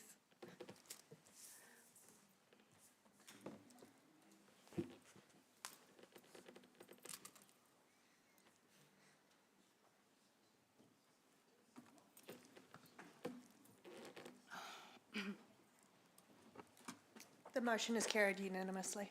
Thank you, everyone. We are going to break for lunch. Sorry, Chair, I was just going to ask, are the students able to stay? Are they going to go and have some lunch? Are they able to stay? And then if so, if we break for lunch because we're getting hangry, can we bring the Rangatahi action plan up straight after lunch? Is that going to work for them? So we'll be lunching till about 2:20. Does that work for you guys? Oh. It's not going to. Can we get how through hangry it? is everyone on a scale of 1 to 10? Go for it. Yeah, I'm at like a 7.5 hangry, but I'd rather they be able to listen. I take no responsibility for hangry deputy mayor. No one wants that. Yeah, no, that's Okay. fine. Do we need a motion Let's to do change it. that, or we just do it? Okay. Thank you, Deputy Mayor. We'll move to item 8, the Rangatahi Action Plan. Thank you so much for your patience. If I can welcome Philippa Clear, or hello.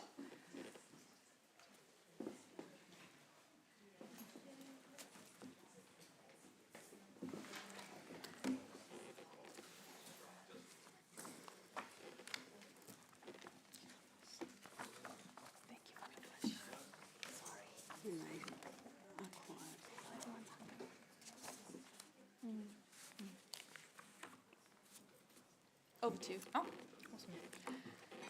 Tēnā koutou elected members and māngai Māori. Ko Emanuman tōku ingoa, he pō kai tohu tohu ki te hāpari kai hāpai Rangatahi. I'm the youth advisor here, and today I'm joined with Philippa Clare, community advisor and grants manager.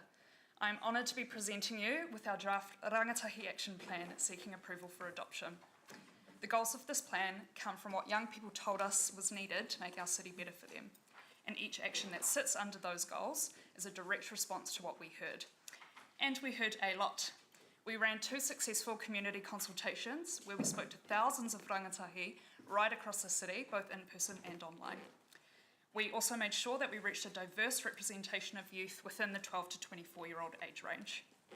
We then wrote the plan with the support and guidance of our working group of rangatahi and an advisory support team of youth services and advocates. This was to ensure it has a shared vision while aligning with our council priorities and strategies. So each action, whether big or small, is a step towards achieving our goals. So this plan is not designed to be a council plan alone. We have a strong base of action partners who are ready and willing to work with us to implement each action, and we know that this is just the first step as well. This plan starts our city on a strong path while giving the necessary room for future action plans to build on the work being completed. Because we want all rangatahi who live here to feel valued now, but to also see a future here, and this plan is just part of the work that is needed to make that happen. I want to acknowledge and thank many of you elected members who have invested your time and energy in supporting the development of this plan. It means a lot to our community, and as Council's youth advisor, I am deeply encouraged when I see our rangatahi empowered to contribute to making our city better for everyone. So we are happy to take any questions elected members may have. Ngā mihi kia koutou. Thank you, Emma. Do we have any questions? Wangai Oli. Thanks, Chair Kesh, and thanks for your report and the plan. I thought the goals were really good. I just wondered maybe your thoughts on goals relating to employment and affordable housing. I thought we two natural steps from the goals listed of, hey, and can we, is there a pathway to good employment opportunities rather? And we heard about housing just before, and empowering and educating youth on how to go and secure and to purchase their first home as 2 goals that might sit in this for a future iteration going forward. Interested in your thoughts on that. Yeah, that's a very, very good point. I think in a general sense that still sits under Goal 5, that our city actually values the future of young people who live here. But to your point, it's not expressly mentioned at the moment, so whether we do incorporate that in future iterations, this version is really about assessing those finer details of what that could look like. Do you have any additions? Yeah, I mean, I think under our community and social development strategy, some of those elements are included within it: employment, housing, working with the needs of our community. So that this plan doesn't mean we can't consider that under our strategy as well, but this is a little bit more specific. I think we've noted it in the report, and we're quite aware that the plan currently has some achievable goals within it. Some of that stuff around employment challenges and housing for our youth it's a really hard piece to start to address as a council, but that doesn't mean that we're not working with organisations that are doing some great work in that space. Thank you. Other questions? Councillor Maxine. Kia ora and thank you, awesome work. Our submitters today from Hamilton Girls High School asked us for three things. To have more government education in schools. This is what I've written down, so correct me if I'm wrong. To consider internships into council specifically, and to be present at school careers expos, etc. How do you see this Rangatahi plan being able to meet those kind of goals? We do have some actions in there already that look at, for the time being, where are the sort of ins to schools. So yeah, there are some actions in there, but to your point, they don't fully encapsulate those points. Yeah, we have done, in previous years, we've done quite a bit of work on the civic engagement, and I know you've come along with our advisors in the past into the classroom to talk about what civic duty looks like for our young people. It is an element that through some of the restructure we've had to sort of, step back from to a certain degree. However, we have noted it as a priority, and we're expecting to see an increase in that space. We already have done a little bit of work in the last couple of months, and we're looking to increase that. Bearing in mind that some schools aren't interested in that service, and so working along the schools that are alongside the schools that are very keen to do that. I think that's a great, it was a great point to bring up around the Careers Expo, and what does that look like, and what do internships look like? There's some, one of the actions talks about mentoring young business owners or those who want to get into that space. And so there is a bit that we can work on there, and we're keen to explore that with the Rangatahi as to how we can make that a reality. Thank you. Thanks, Chair. Thank you. I'll be moving this report, and Councillor Louise would like to second. Is that all right? Yeah? Okay.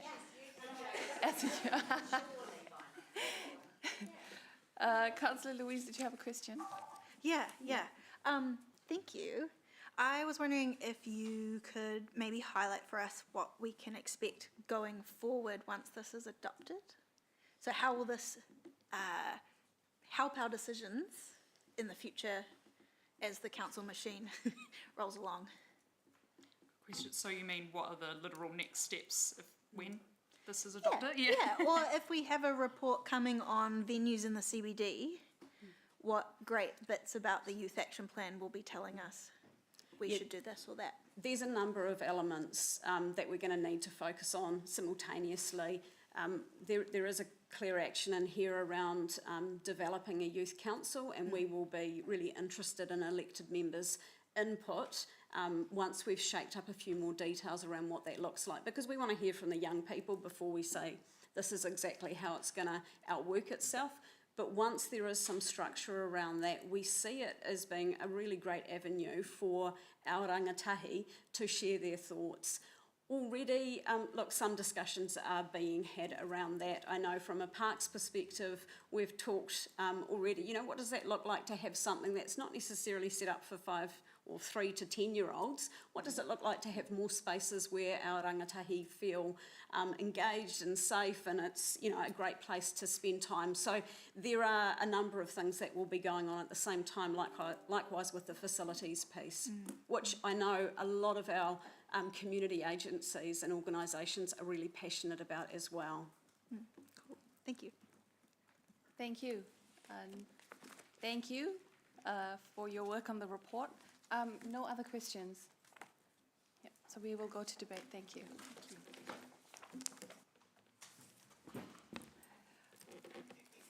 This makes me really excited. Can you tell I'm fizzing? We've talked about a youth or Rangatahi action plan for a few years now. And it wasn't something just out of thin air. It's because through all our visits to many stakeholders in the youth sector that we hear that they want to be heard and they want to know how to influence our city. Hamilton is the most youthful city in the country with the highest population of under 25s. So it's 35% of our population is under 25. That is huge.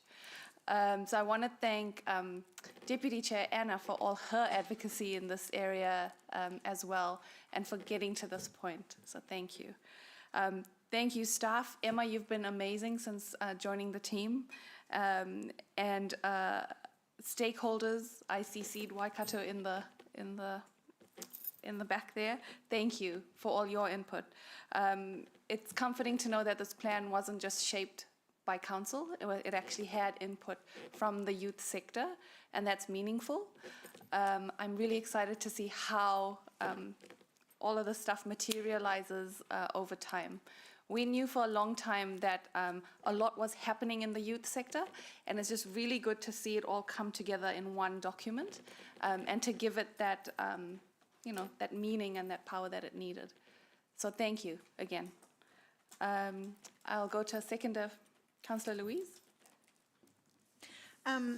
This has been such a mammoth piece of work for our staff, and I think you just have to look at the tables in the report talking about how many different stakeholders and workshops and events and online engagements they've been across, and it's so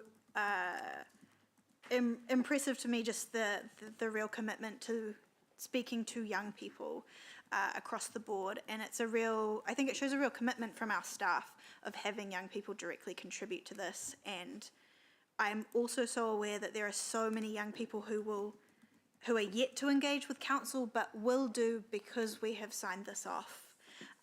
And that's no small thing.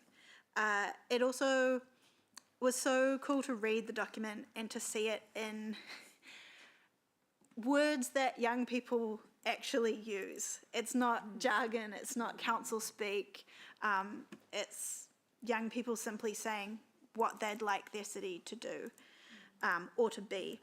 And the other part of the report I really wanted to draw attention to was the 11 other existing plans and strategies that this document aligns with, because that's not easy to do and really shows that this is a piece of work that works across so many other communities. And especially for me to know that, young disabled people can see themselves represented in this because it aligns with both the Disability Action Plan and the policy as well as the Rangatahi Action Plan, that's really meaningful.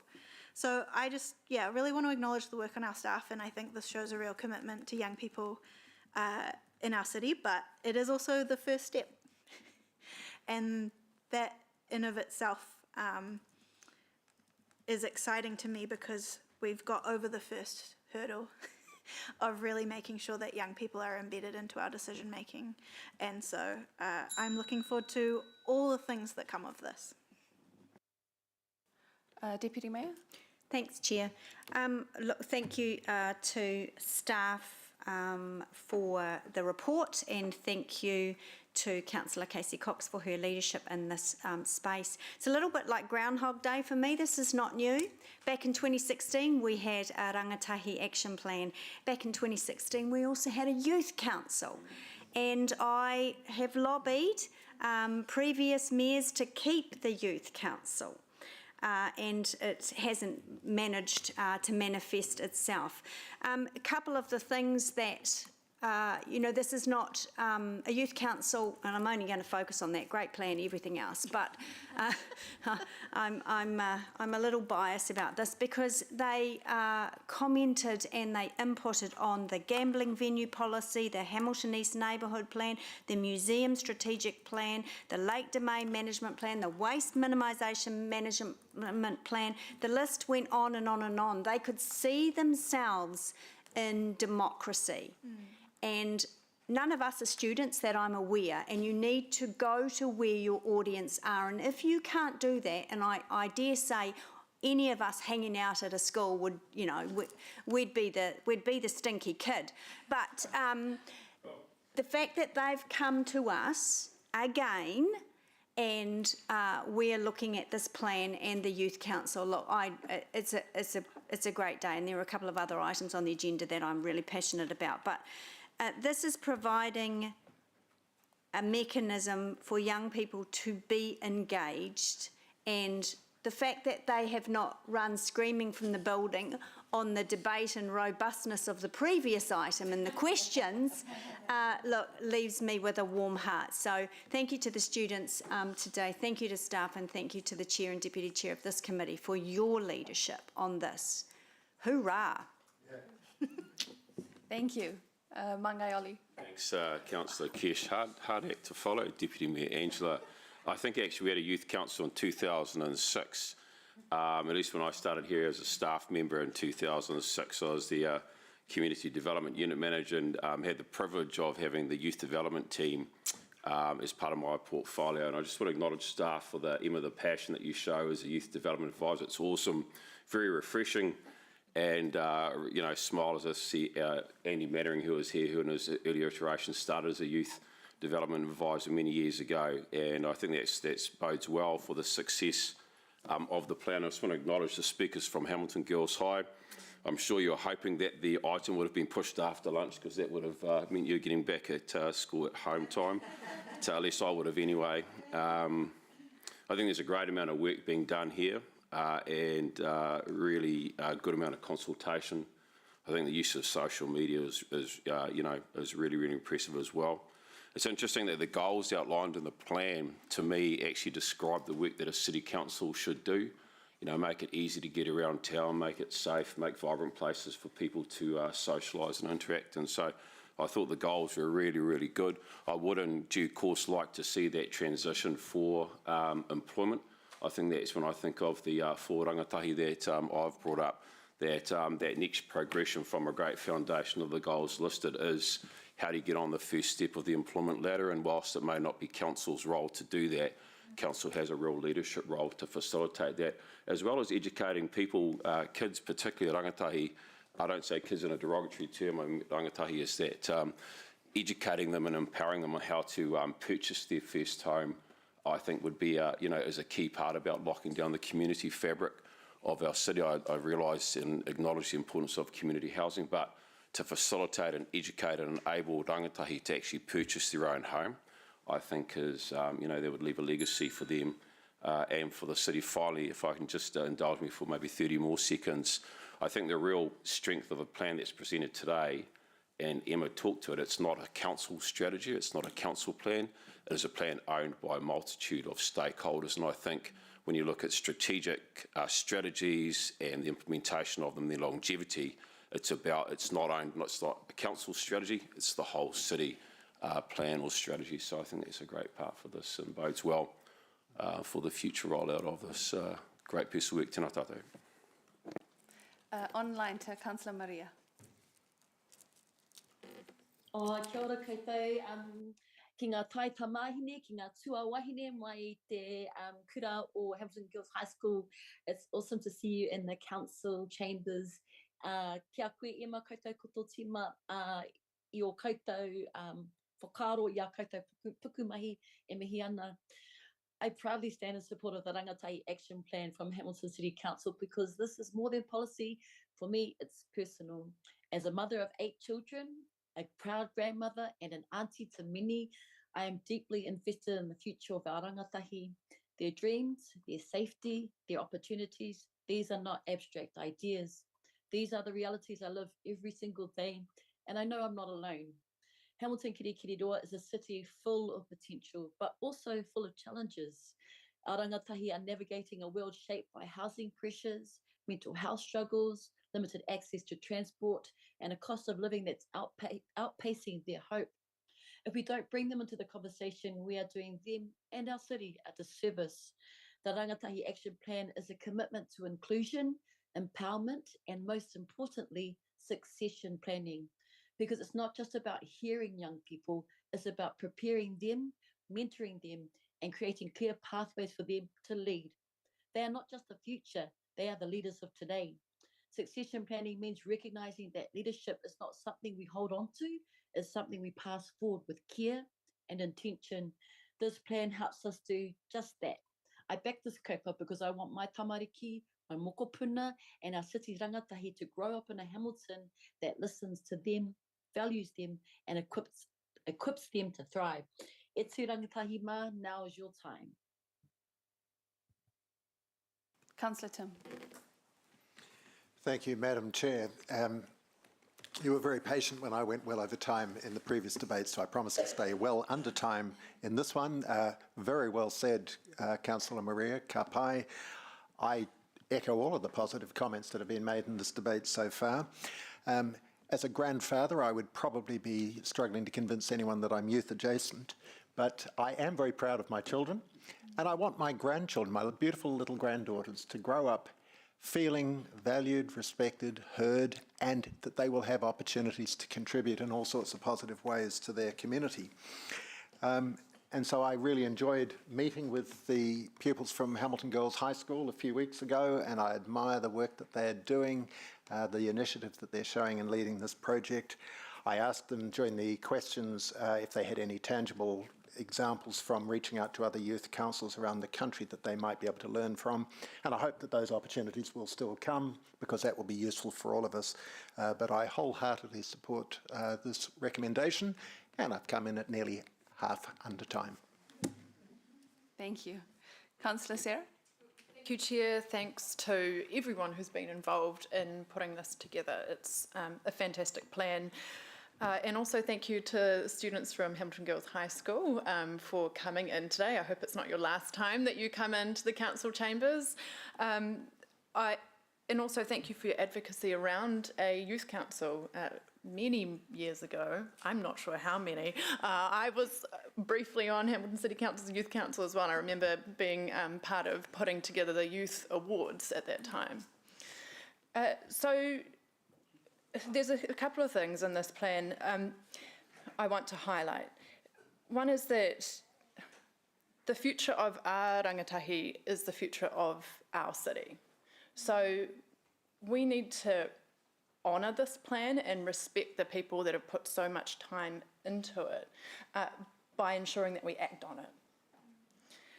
Liam touched on this when he talked about all the work that's gone into this, and that if we want people to continue to be a voice within the city and within our decision making, then we need to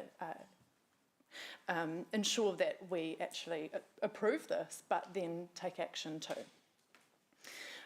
Also, there's, it's important that young people feel like they have a future here and that Hamilton is a great place to live. So whether or not they study here or study elsewhere, they come back and they bring that talent that we need, the energy that we need. We need young people. That is the future of our city. And so this is, as much as it is supporting rangatahi, it's also economic development. It's about investing in our city. So thank you for all of the work that's been done here, and I look forward to ensuring that this happens. And also remember this when we're talking about staffing, how valuable our community development team have been in making this happen and will continue to be. So when we have budget debates, I will remember this and remind everybody. Thank you. Councillor Emma. Thank you, Chair Kesh. I thank staff for the development of this plan and report, and mihi to Emma in particular. She's over there. Kia ora. Other than having an excellent name, it's also clear as mentioned specifically in the public forum today, that you've really gone the extra mile to welcome Rangatahi voice, to bring new voices to the table, and that we're hearing directly from our youth instead of speaking for them or over them. And the level of engagement for this policy that's been achieved is not easy, so thank you for being a key driver in this, and to all the supporting staff as well. Also, mihi to Hamilton Girls High students for taking the time in public forum today. I am a previous Girls High student and certainly hope that one day one of you guys will take my place and seat around this table so we can hear great voices again. We heard today from them that they didn't see a lot of opportunity for youth to engage with our council, or perhaps that there's not very great ways currently. But we need to engage with them so council has a succession plan and that our city remains a great place to live. And I think this policy provides a great platform to allow this to happen. The 4 goals listed in the youth plan are not actually things that just youth need, but will benefit the wider community as well. So I welcome their voice and the added weight their advocacy will bring to ensure we're heading in the right direction. I also look forward to reintroducing Youth Council so they have another avenue to advocate directly by and for rangatahi. So thank you to everyone who's worked and shaped this document, and I look forward to the real change that will come from it. Councillor Anna? Yep, just happy to support this and echo a lot of what's already been said. Your reflection on how this place is to come into and what it was like to talk with us was quite powerful, and that what I think you said was that being friendly matters and relationships matter because they make us real, not scary.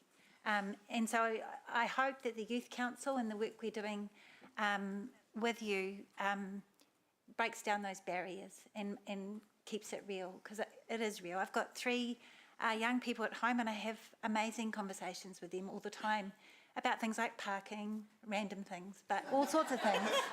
And they challenge me and they talk with me about these things. I usually win, no, I'm kidding. No, but we have good conversations, and I think that's what young people bring, is good conversation and good challenge and insights that I haven't or don't always think about. So I really, really appreciate what young people bring. And it is, as Councillor Sarah said, it is your future that we're shaping in the decisions that we make here. So they're incredibly important. So thank you for coming in today, and we look forward to coming to your careers evenings and things like that.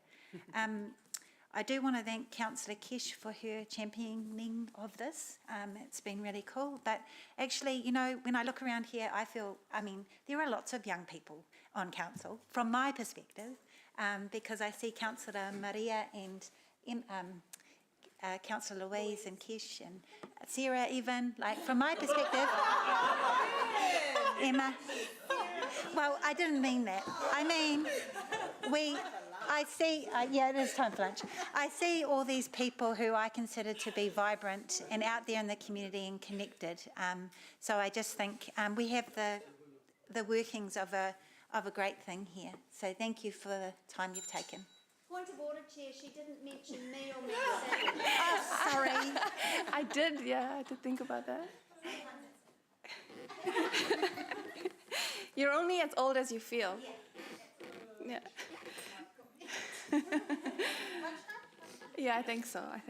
Thank you, everyone, for your comments. It was really good to listen to the debate, so thank you. We'll go to the vote on the board with that one.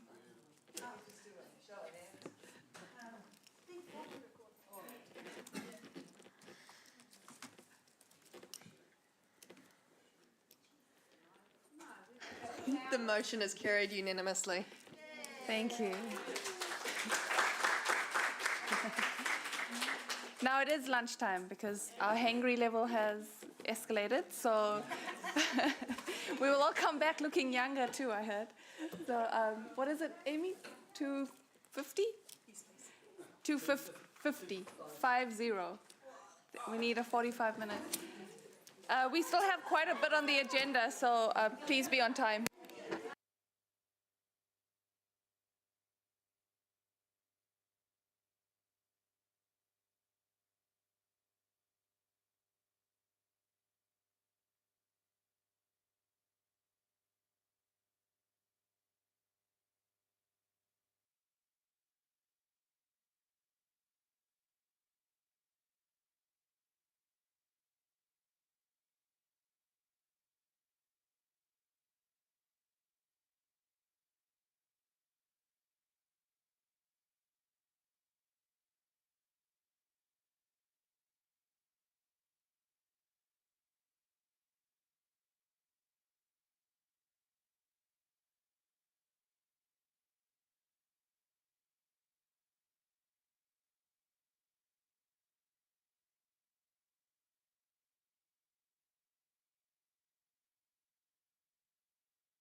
It's a bit strange, eh, being, I'll move the chair's report.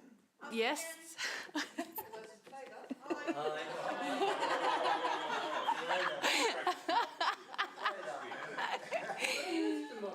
Not that anyone's in a hurry. Yes, you're moving the chair's report. We are up to item 6. Are you actually moving the chair's report? Okay. And were you actually seconding? Actually. Okay. Were there any comments or questions on it? No, I'll take questions. Ollie? Thank you, Kesha. Look, I just wanted to make a comment and just on the great work that Tagbusters did. And I just wanted to note Charles Flanagan, who was the godfather of setting up Tagbusters years ago, the great work that he did. Deputy Mayor Angela will remember that, and great to see his legacy come forward to such great effect. So I just want to mention Charles for the minutes. I think he was a past chair of...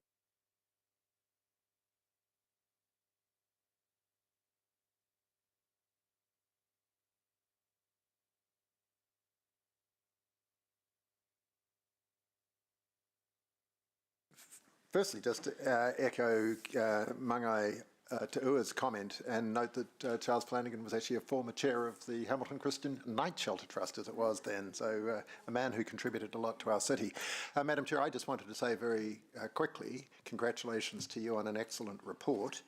In particular, along with Mangai Te'ua, I also want to put on record our huge thanks to the Tagbusters team, because I think we all turned up on Anzac Day at the civic ceremony to hear of that appalling attack on one of the great pieces of art in our city, which has such historic significance as well as being an item of artistic beauty. And to see what an amazing job they did so quickly in cleaning it up was truly mind-boggling. I literally didn't think it was going to be possible, and so thank you for acknowledging them, and I want to echo that. But also great to read in the report about the wonderful planting in Hinamawa Park and what a permanent memory that's going to be of people who have fought cancer. So many other great things in there. So I just wanted to acknowledge that and thank you. And thank all those who are doing great things in our city, because there's a lot that comes through in that report, but it's only a small taste of everything else. No one else. But yes, no, thank you, Councillor Tim and Mangai Oli, for pointing that out. And, you know, I like to keep the chair's reports as positive as possible. And it's quite easy doing that in this portfolio because there's just so much happening and you want to fit in and you want to fit in more. But no, thank you actually to the community team and, you know, Helen and Cole, who actually helped bring these stories together for me for every report. It's not me going around, you know, with my notepad like a little reporter. These guys actually bring the highlights from each unit of the portfolio. So thank you. Ewan, as mover, did you want to say anything? No. Okay, cool. We'll go to the vote with a show of hands. All those in favor?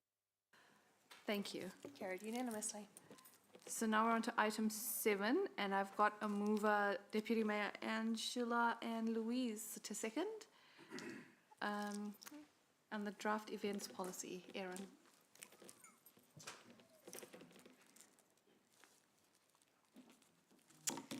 Thank you, Madam Chair. I'm very pleased to present the draft events policy for council consideration today.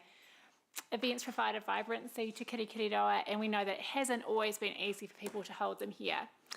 The draft policy sets out council's role in ensuring that this changes. Alongside this policy, and ensuring we can give effect to it, is the Events Enablement Work Programme, which was presented to the February Council Information Briefing, and work on this is well underway. Together, these pieces of work respond to feedback from CBD event organisers that there is work to do on the permitting process, which at times is cumbersome and frustrating, and that while people aren't opposed to the designated timeframes, the process to get there can feel difficult. It's about taking a more customer-focused approach and providing clarity around things like noise and public liability insurance settings. This policy doesn't solve all these issues in isolation, because how we do things on the ground requires change to our internal processes, for example, our templates, which are part of, as I said, that Events Enablement Work Programme. The draft policy includes some initial feedback from CBD event organisers around how it might respond to their needs. However, it is important to note that should the draft be approved today, there will be more opportunity to provide suggestions through a targeted engagement process with permittees. And on that note, I'm very happy to answer any questions. Thank you. Were there any questions? Councillor Emma?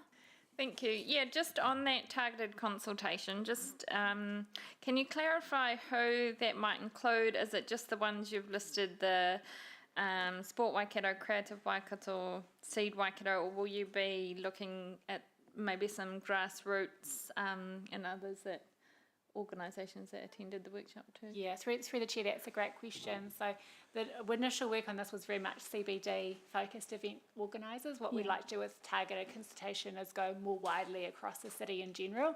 So we have around 70, I'm going to call them permittees, that have previously received permits from us. So we'd like to go out to those so that we have a real broad spectrum of people right across the city. So that was our thoughts around the targeted consultation much wider. So, yeah, I guess I'm just concerned about people that aren't currently running events that would like to, or that see those barriers that is, I guess, a driver behind this red tape.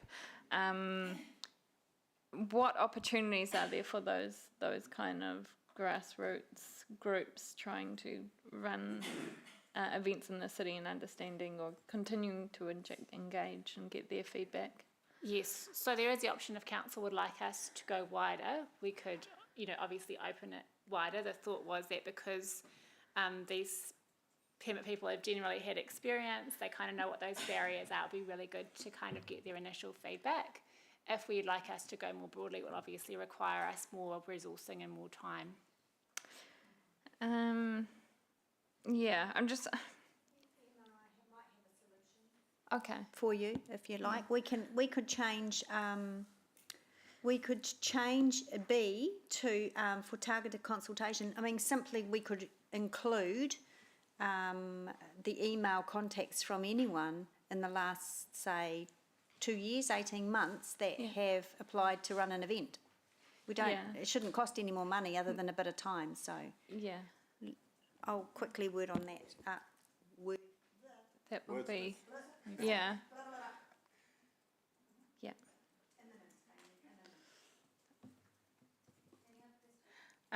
No. No, we'll just, while we're waiting on Deputy Mayor, I only had one question, Erin.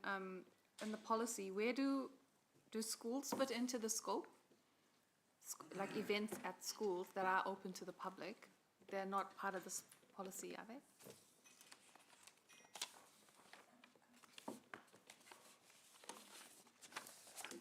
Going to check how I've worded that scope for you. Sorry, it's on page 25. So it's worded that it applies to all city events, whether it's on council property or more generally where council has a role in facilitating. So where we haven't got a role as part of that, it would sit outside the scope of this policy. Ah, okay. Yeah. All right, that makes sense. Thank you.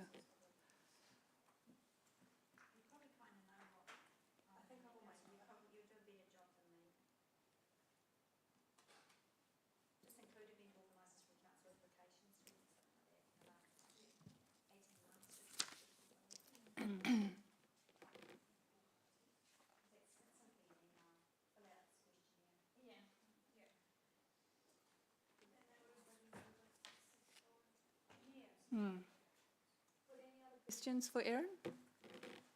Nope. Thank you, Erin. Thank you. We'll wait on that rewording to come through on the screen in a minute.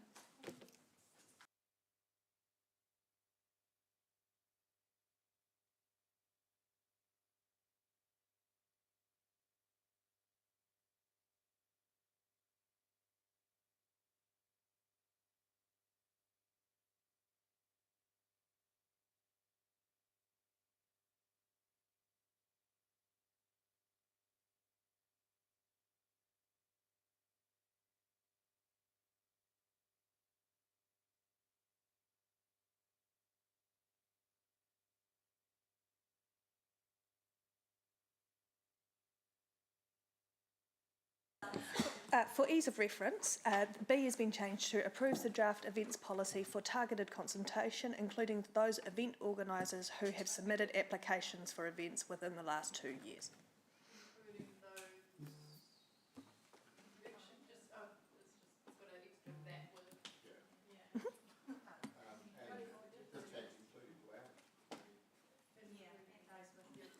Easy. No,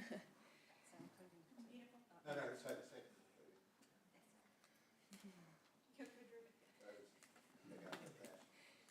Don't you love it when we all... Mover, Deputy Mayor, over to you. Thank you. Look, I just want to say, first of all, thank you to staff. Fairly quick turnaround, although when I proposed this, it was in the long-term plan last year. So I want to thank staff for their work. I want to thank our partners, Creative Waikato, HCBA and other event organisers for providing initial feedback, but also thanks to my colleagues who supported this through the LTP process. It came about because myself, like others, have had enough of hearing about the same feedback year after year, and about putting on an event in Hamilton. It was just too hard, too much red tape, unclear processes, unnecessary barriers, and we were making it harder than it needed to be for events to bring life and energy to our city. So I think also the link to this policy links really well to the item this morning around antisocial behaviour, because as we know for a fact, more activation is something that lessens any impacts from any type of antisocial behaviour. So having more events and having them more activation is a positive step. I think this is about shifting the way that we do business, and that's a fundamental thing. The words in the policy say we will, council will, not just council may. This is council will. It is a line in the sand. We are telling the community we want to put on events, we want to help you, we will not hinder you. So there's still quite a bit of work to be done, and the staff have put together a bit of an enabling project to get us to this point. You know, things talk about how processes will be made easier, things online will be made easier, one-stop shop for events and all of that stuff. So this is a how we can attitude, which is really, really great, and I super appreciate that. The policy will move us forward as an event city and as a welcoming city, and I think it's something that we've all been wanting for a long time. So thank you very much. Thank you. Councillor Emma. Yeah, I just want to start by thanking Erin and the community team for their work in this space, and also to Deputy Mayor and Councillor Louise for bringing this forward. It's not easy to bring together a group of different voices, from music to arts to visual, everything, and all of them have different needs. But when I look at the heart of this policy, it looks at one of the main priorities of council, which is making the city a great place to live. And to me, this isn't about spending large amounts of money and granting big funds. In my mind, it's about how we can support those grassroots groups operating on the smell of an oily rag, trying to work their way through numerous complex forms, meeting some very high targets, which may mean a single busker with a boombox and garden place requires a traffic management plan, private insurance, and other out there requirements. We need to be flexible enough to allow creatives who are simply trying to bring some fun to the city, often at no or very low cost to the community, to enable them to do that. So I support the addition that we're not just focusing on large events and groups who are well resourced to meet criteria, but ensuring we keep those small voices at the forefront of our mind as well. Thank you.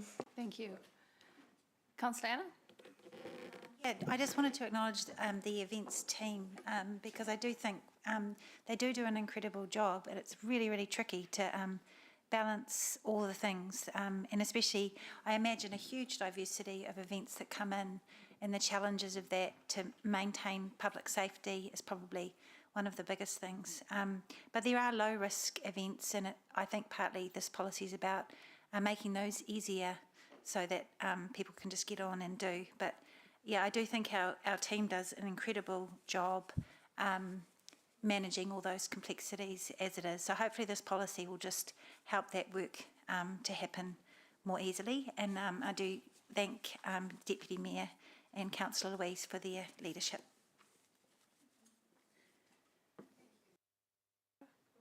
Thank you so much for all the work that's gone into this policy, and also for the motion that started it off as well. I want to see feedback come to us over the next few months or the next year that says, yes, it is easier. And I think that will take a shift in how we do things. And as an organisation, we do tend to be quite risk averse, and there needs to be more of a balance in approaching risk. So I'm hoping that this does achieve that, but if it's not going to, then let us know so that we can strengthen that further, because I do want to see, as Councillor Anna said, I want to acknowledge the good work that already happened, but we do need to make it easier. We absolutely do, and I want to have really positive feedback by the time that this is finished. Cool, thank you. Thank you. Councillor Ewan? Yeah, thanks. Look, events help revitalise the city, and the more events that occur, the better. And I'm comforted that the fact the Deputy Mayor is leading this charge. We have been risk averse, and at times that's necessary in our role, but common sense needs to prevail. And I'm comforted that this work will be well supervised, and so the policy makes, the draft makes sense. I look forward to seeing the broad spectrum of feedback. So I certainly support it at this stage. Thank you. Deputy Mayor, write a reply? No. Okay. We shall go to the vote with a show of hands. All those in favour? Carried unanimously. Thank you. So item 9, Hamilton Age-Friendly Plan. Welcome back, Philippa.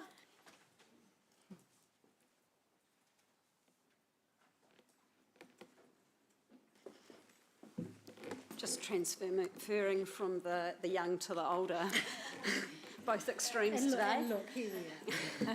Do I press this thing? No, It just goes, thank you.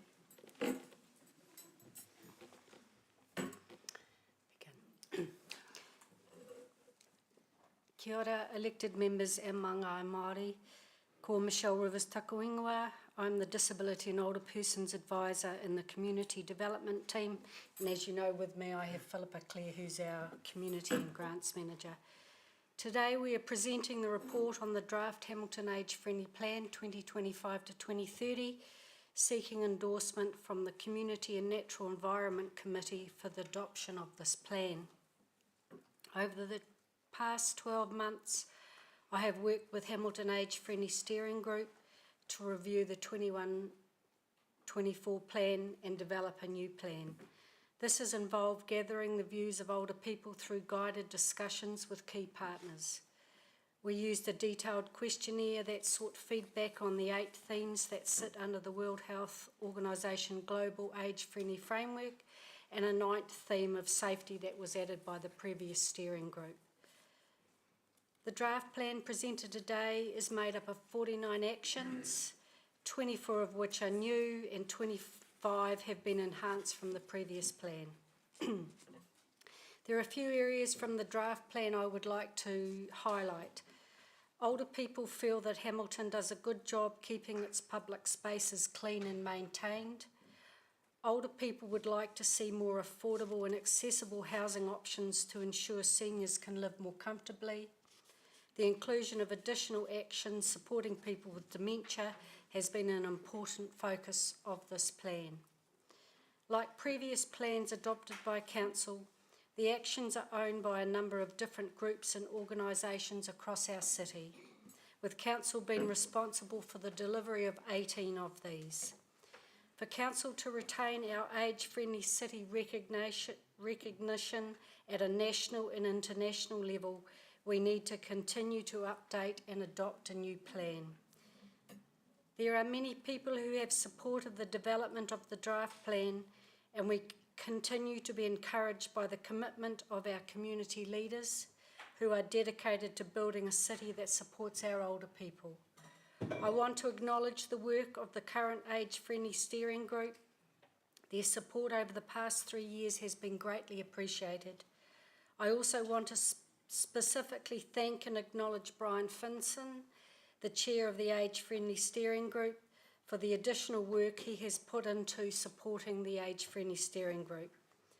We regularly feel supported by elected members in our work across the older person sector, but we wanted to especially acknowledge the work and support of Councillor Hutt in this space. Her passion for our older community has been noticed by many. Thank you for considering this draft plan for adoption. We're happy to answer any questions that you may have. Thank you, Michelle. Questions? I do have a mover, Councillor Louise, and seconding Councillor Maxine. No questions. Well done. Thank you.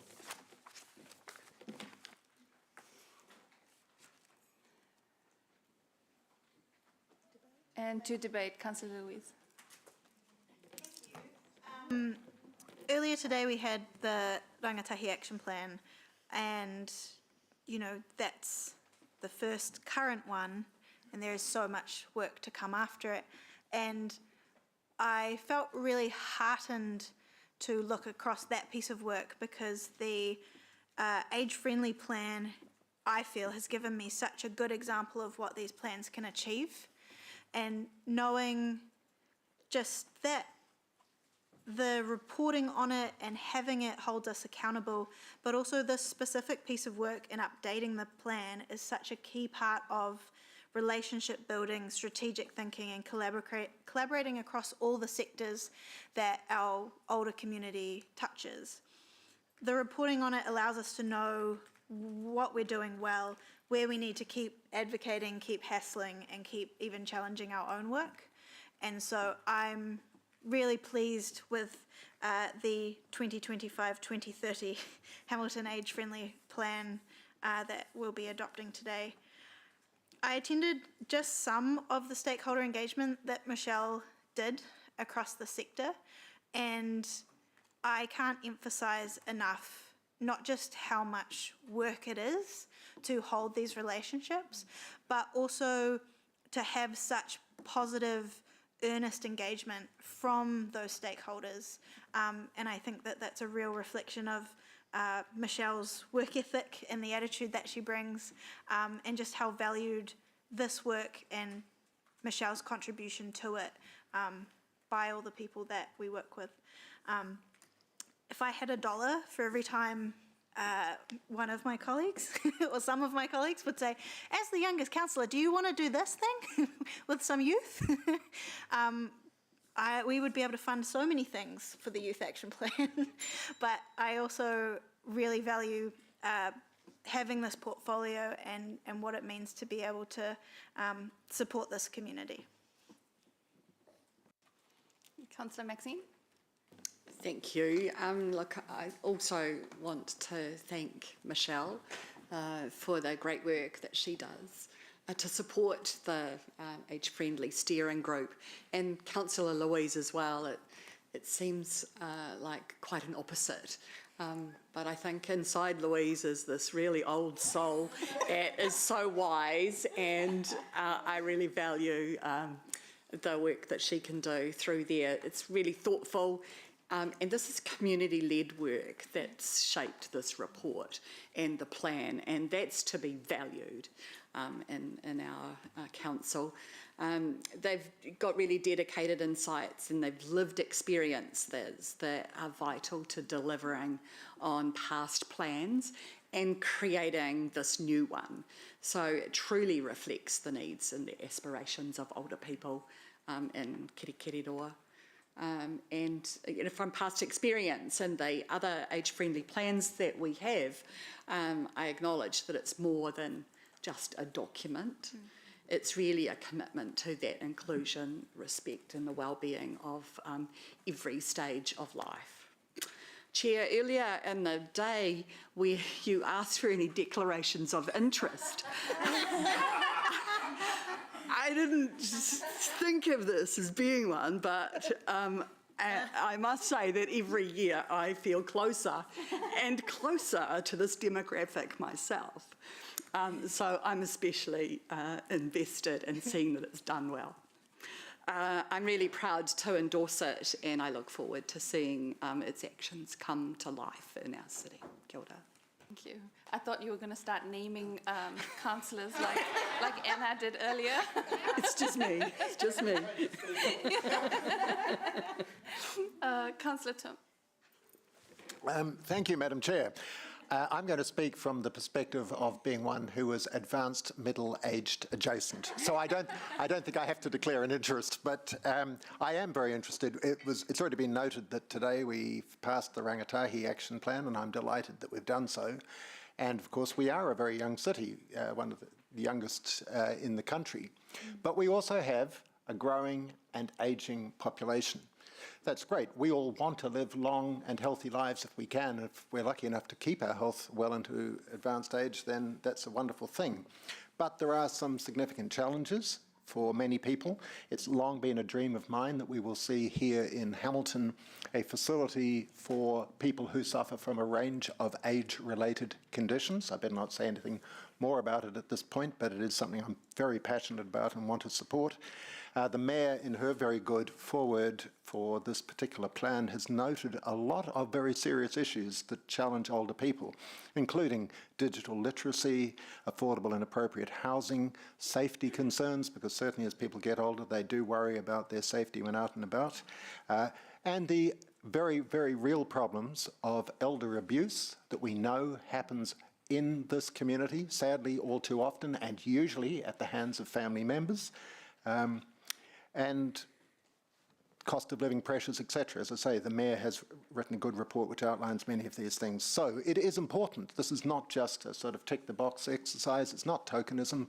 It is something that is important. We need to be committed to it as a city, and I'm very pleased to be able to lend my support to the adoption of it today. Thank you. Councillor Anna? Yeah, I too am happy to support this. One of my more memorable moments this year was going to an Age Concern International Day for Older People and meeting a man who had become homeless that day. His home had been put up for sale and he could not find an affordable rental to move into, so the car was it. There is a lack of affordable accommodation options for older residents in Hamilton. This work that we do as part of these plans is always good in bringing different strands together. So we know that Future Proof and Kāinga Ora are doing some work on the development of retirement villages in the city, and Age Concerns doing some research in this area also. So what I appreciate about these plans is that they provide that opportunity to connect people, bring them in, and it's not us doing, you know, the provision of that housing, but it's us enabling the discussion to happen and the clear direction to be enabled. So I'm really pleased to see that aspect of the report, but acknowledge Michelle's work, the steering group's work, and of course Councillor Louise. Thank you. Thank you. Thank you for everyone's debate, and you know, just to touch on something that Councillor Tim talked about, New Zealand has an aging population. Everyone knows this. And there are going to be many challenges that come our way in the next sort of 10 years, so it's not far away. And you know, the more that we can work together with all age groups and keep people healthy in their own homes longer, the better we will all be. So I'm proud of this plan, I'm proud of the refresh, and I want to thank, of course, Councillor Louise for your leadership in this plan.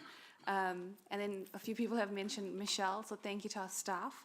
And I also want to acknowledge the steering group On page 67, there's a little acknowledgement of about 3 people, Del Hood, Margaret Wilson, and Rangi Mahora Reddy, who are founding members of the first plan, who have now stepped back. So it's people like these who are the real, community heroes to ensure that this good work continues. So thank you. And write a reply to Louise. Reminded me that I did need to specifically thank the steering group, who are so welcoming and so happy to hear my hot takes every time, which is not always how people feel. But yeah, they're a really lovely group and have so many different interesting touch points into their community. And I'm always reminded that true community is not demographics or age groups in isolation, but it's working across them. And young people who have access to grandparents or grandparent adjacent people in their life, are so much stronger and happier and have better community around them, and vice versa as well. So I'm grateful for all the older people in my life, the ones I work with professionally and the ones I know personally. Easy. But certainly working with the steering group has been a real delight. Thank you. And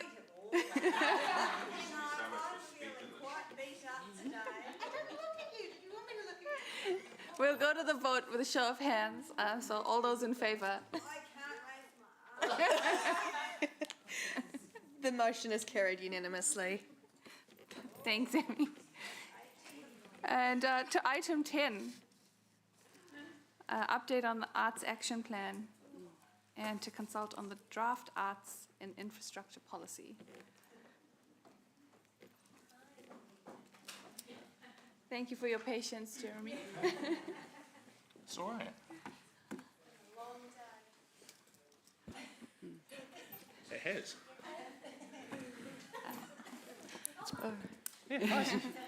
All right. Afternoon, everyone. And so with me this afternoon is Jeremy from Creative Waikato, and we're here to present the report on the Arts Action Plan and the Arts and Infrastructure Policy. So during the deliberations for the LTP, Council adopted the Regional Arts Strategy, the Arts Navigator, and staff were directed to collaborate with Creative Waikato to develop some key arts-related guidance documents, which included the events policy you've already considered today, but also an arts action plan and the policy. This report seeks endorsement of the action plan and approval to consult on the art and infrastructure policy. The action plan, which was developed in partnership with Creative Waikato, provides a blueprint for achieving arts-related outcomes in Hamilton in alignment with the strategy. It outlines proposed activities, responsible parties, and timelines to ensure that efforts across the sector are well coordinated and impactful. The aim of the arts and infrastructure policy is to ensure that council infrastructure projects not only meet their functional needs, but where appropriate, they enhance the cultural and artistic landscape of our city, promoting local arts engagement, economic development, and creating a more vibrant and attractive city. The draft policy directs that the consideration of artistic treatments into appropriate public infrastructure project occurs at the early stages of the project to ensure improved outcomes, be they visual appeal, safety and accessibility, and an improved whole-of-life asset management and maintenance processes. The policy is scalable and can be applied to large and small-scale projects, and some recent examples of work that this policy would have applied to are murals on our buildings and infrastructure, the Shearer's bus stop with the musical notes, the literal zebra crossing at the zoo, at Te Kiti Aranui, and the amazing new bridge. The policy is separate from the permanent public art policy and the memorials and monuments policies, and works of those natures will be continued to be managed under those existing policies. The draft suggests that up to 1% of relevant project budgets will be set aside to enact the policy, and staff note that due to the timing of the development of this policy and the status of the capital program delivery, the policy won't come into full effect until the next LTP. However, some community projects which already have artistic treatment factored into their scope will be delivered, and they will be delivered in line with the policy guidelines if it is adopted. I do need to note that there is an error on the statement of proposal around the dates we propose to consult. This should be the 12th of June to the 10th of July, not the 5th of June to the 7th of July. So a minor amendment there. But Jeremy and I are here to take any questions that you might have on this item. We do have a mover, Deputy Mayor Angela, seconded by Councillor Louise. Are there any questions? No, we don't.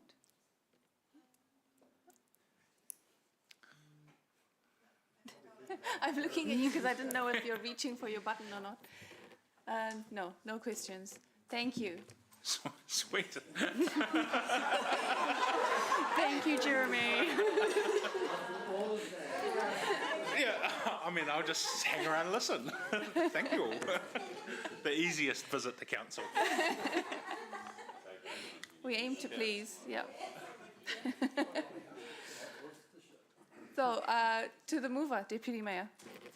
Look, thank you. And again, thank you very much, colleagues, for supporting this last September in the LTP for the work to come back to us. I think what's really important here is that we do this, it's a bit like the events policy a little bit, but we do this ad hoc, and thank you to the Standing and General Manager for going through the list of some of those projects where we have added arts elements. It's kind of been a project that I've pushed for a good decade off and on, and never really had the council around the table with the foresight to see how important a beautiful city is, and actually how easy it is to do with infrastructure. This is not new money.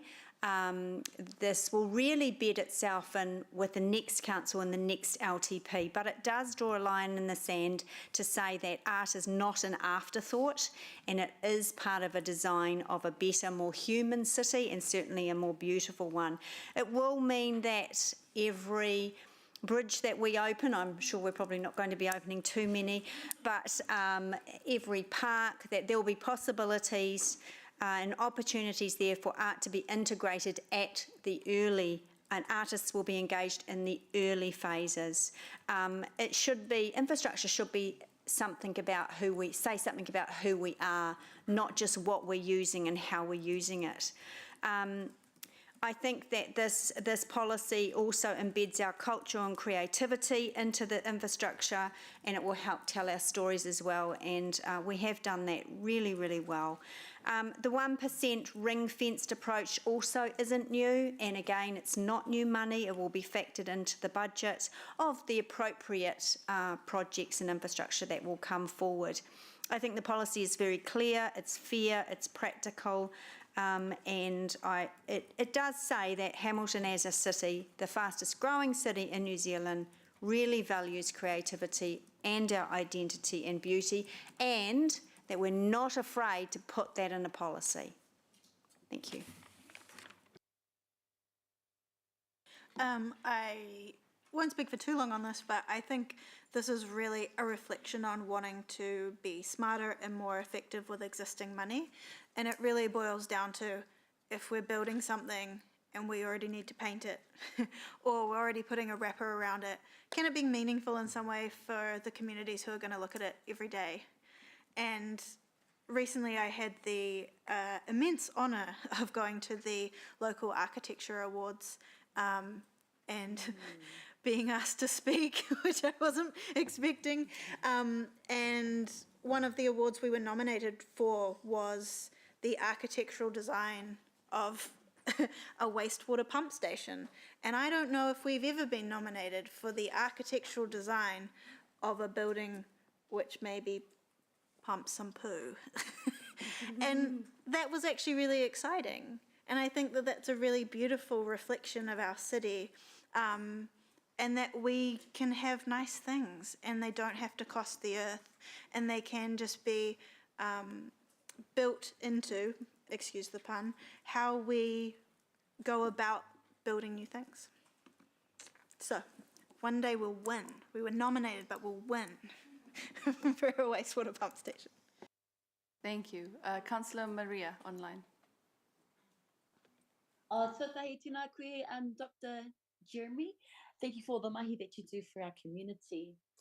Art is not a luxury, it is a necessity. In times when democratic freedoms are under threat and voices are being pushed to the margins, art remains the final bastion of free expression. It speaks when others are silenced. It holds a mirror to society, capturing the issues of the day and reflecting the heartbeat of our people. In Hamilton Kirikiriroa, we have an opportunity and a responsibility to embed art into the very design of our city through a dedicated art and infrastructure policy. This is not about decoration, it's about identity, representation, and connection. When art is part of our public spaces, our communities see themselves reflected. Our tamariki grow up surrounded by creativity. Our streets become stories. Our buildings speak of place. That's why I strongly support Creative Waikato Arts Action Plan, a powerful and practical roadmap for how we can uplift the arts sector across our city and region. It's a call to value the contribution of artists as vital contributors to our social and economic well-being. But equally important is the voices of the people. As we move forward with the draft arts and infrastructure policy, we must ensure robust and meaningful public consultation. We need to hear from our communities, our artists, our rangatahi, our kaumatua, our whānau, because this policy must reflect the diverse voices and visions of our city. This is not just policy making from the top down, it must be shaped from the ground up. So let's create a city that listens, reflects, and speaks through its spaces, a city where art is not hidden or occasional, but visible, valued, and vital. Tēnā koutou. Thank you.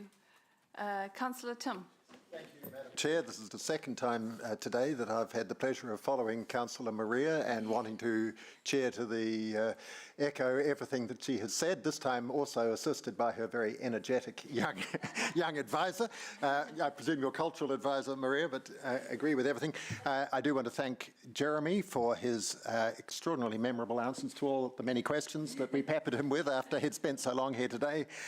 Jeremy, as one of your predecessors during the former Arts Waikato days, I don't even remember coming along to a council meeting, so you have done very well and I admire your stamina. And thank you also to the staff. In all seriousness, I not only agree with everything that's been said, but our public art and our performing arts are really, really important. I think we should spare a moment just to remember the late Fred Graham and everything that he contributed through his long and very successful career, one of the finest sculptors and artists that we have known. But we have so many wonderful examples of public art and so many great performing arts groups throughout the city. They do enrich our city and our region in all sorts of ways, and so I often envy Deputy Mayor Angela for her Arts Ambassador's portfolio, and I admire the energy that she brings to that role.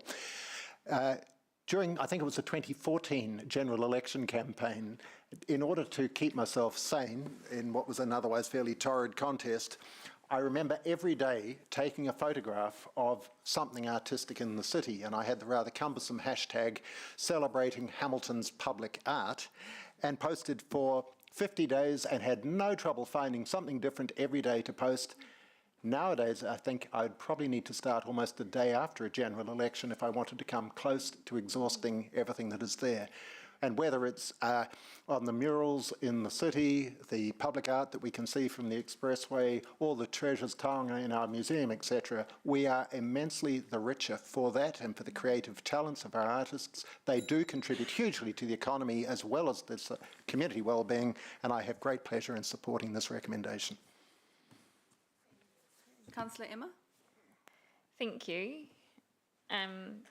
Yeah, I want to thank staff for their report, and also to Jeremy and the Creative Waikato team for your ongoing and consistent input and guidance, not only on this policy, but throughout council work as well. So thank you.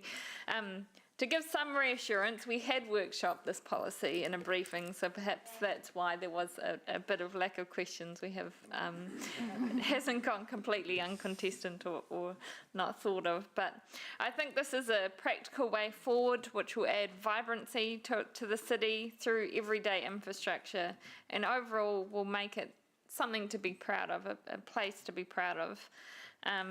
Having early input from artists is key, and the creative sector themselves will ensure that we're not just trying to tag on bits and pieces at the end of a project, but making meaningful change and ensuring we build with intention and beauty without adding to the budget. And I thank Deputy Mayor for her work on championing this. I think because of it, the legacy of this policy will make Hamilton Kirikiriroa more than just a city, but as a home and a place to be proud of. So thank you. Thank you. Deputy Mayor? I just really quickly want to thank everyone for their fantastic debate, and it's so heartening to acknowledge the journey that I've personally had in this chamber with art and my love of it, and hearing nothing I could say is as warm and hits home as much as what you've said in the chamber. So I can't thank you all enough for that. And yeah, Councillor Pike, I think we had a conversation a week or so ago.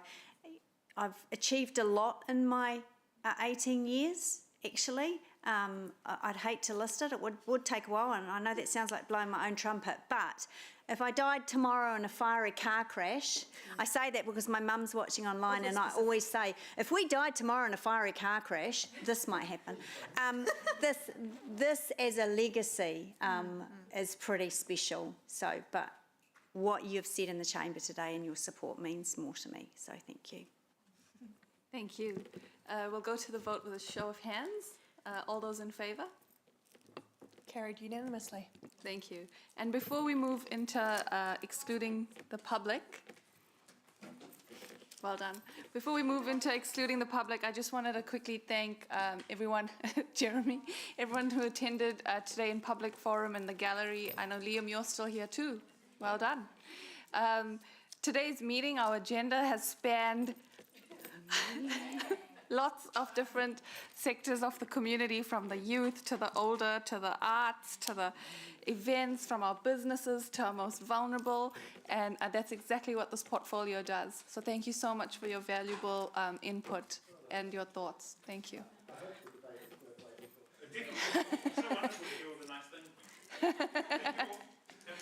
Thank you. So we'll move to exclude the public. And Louise to second. All those in favour say aye. Aye. Thank you. Carried.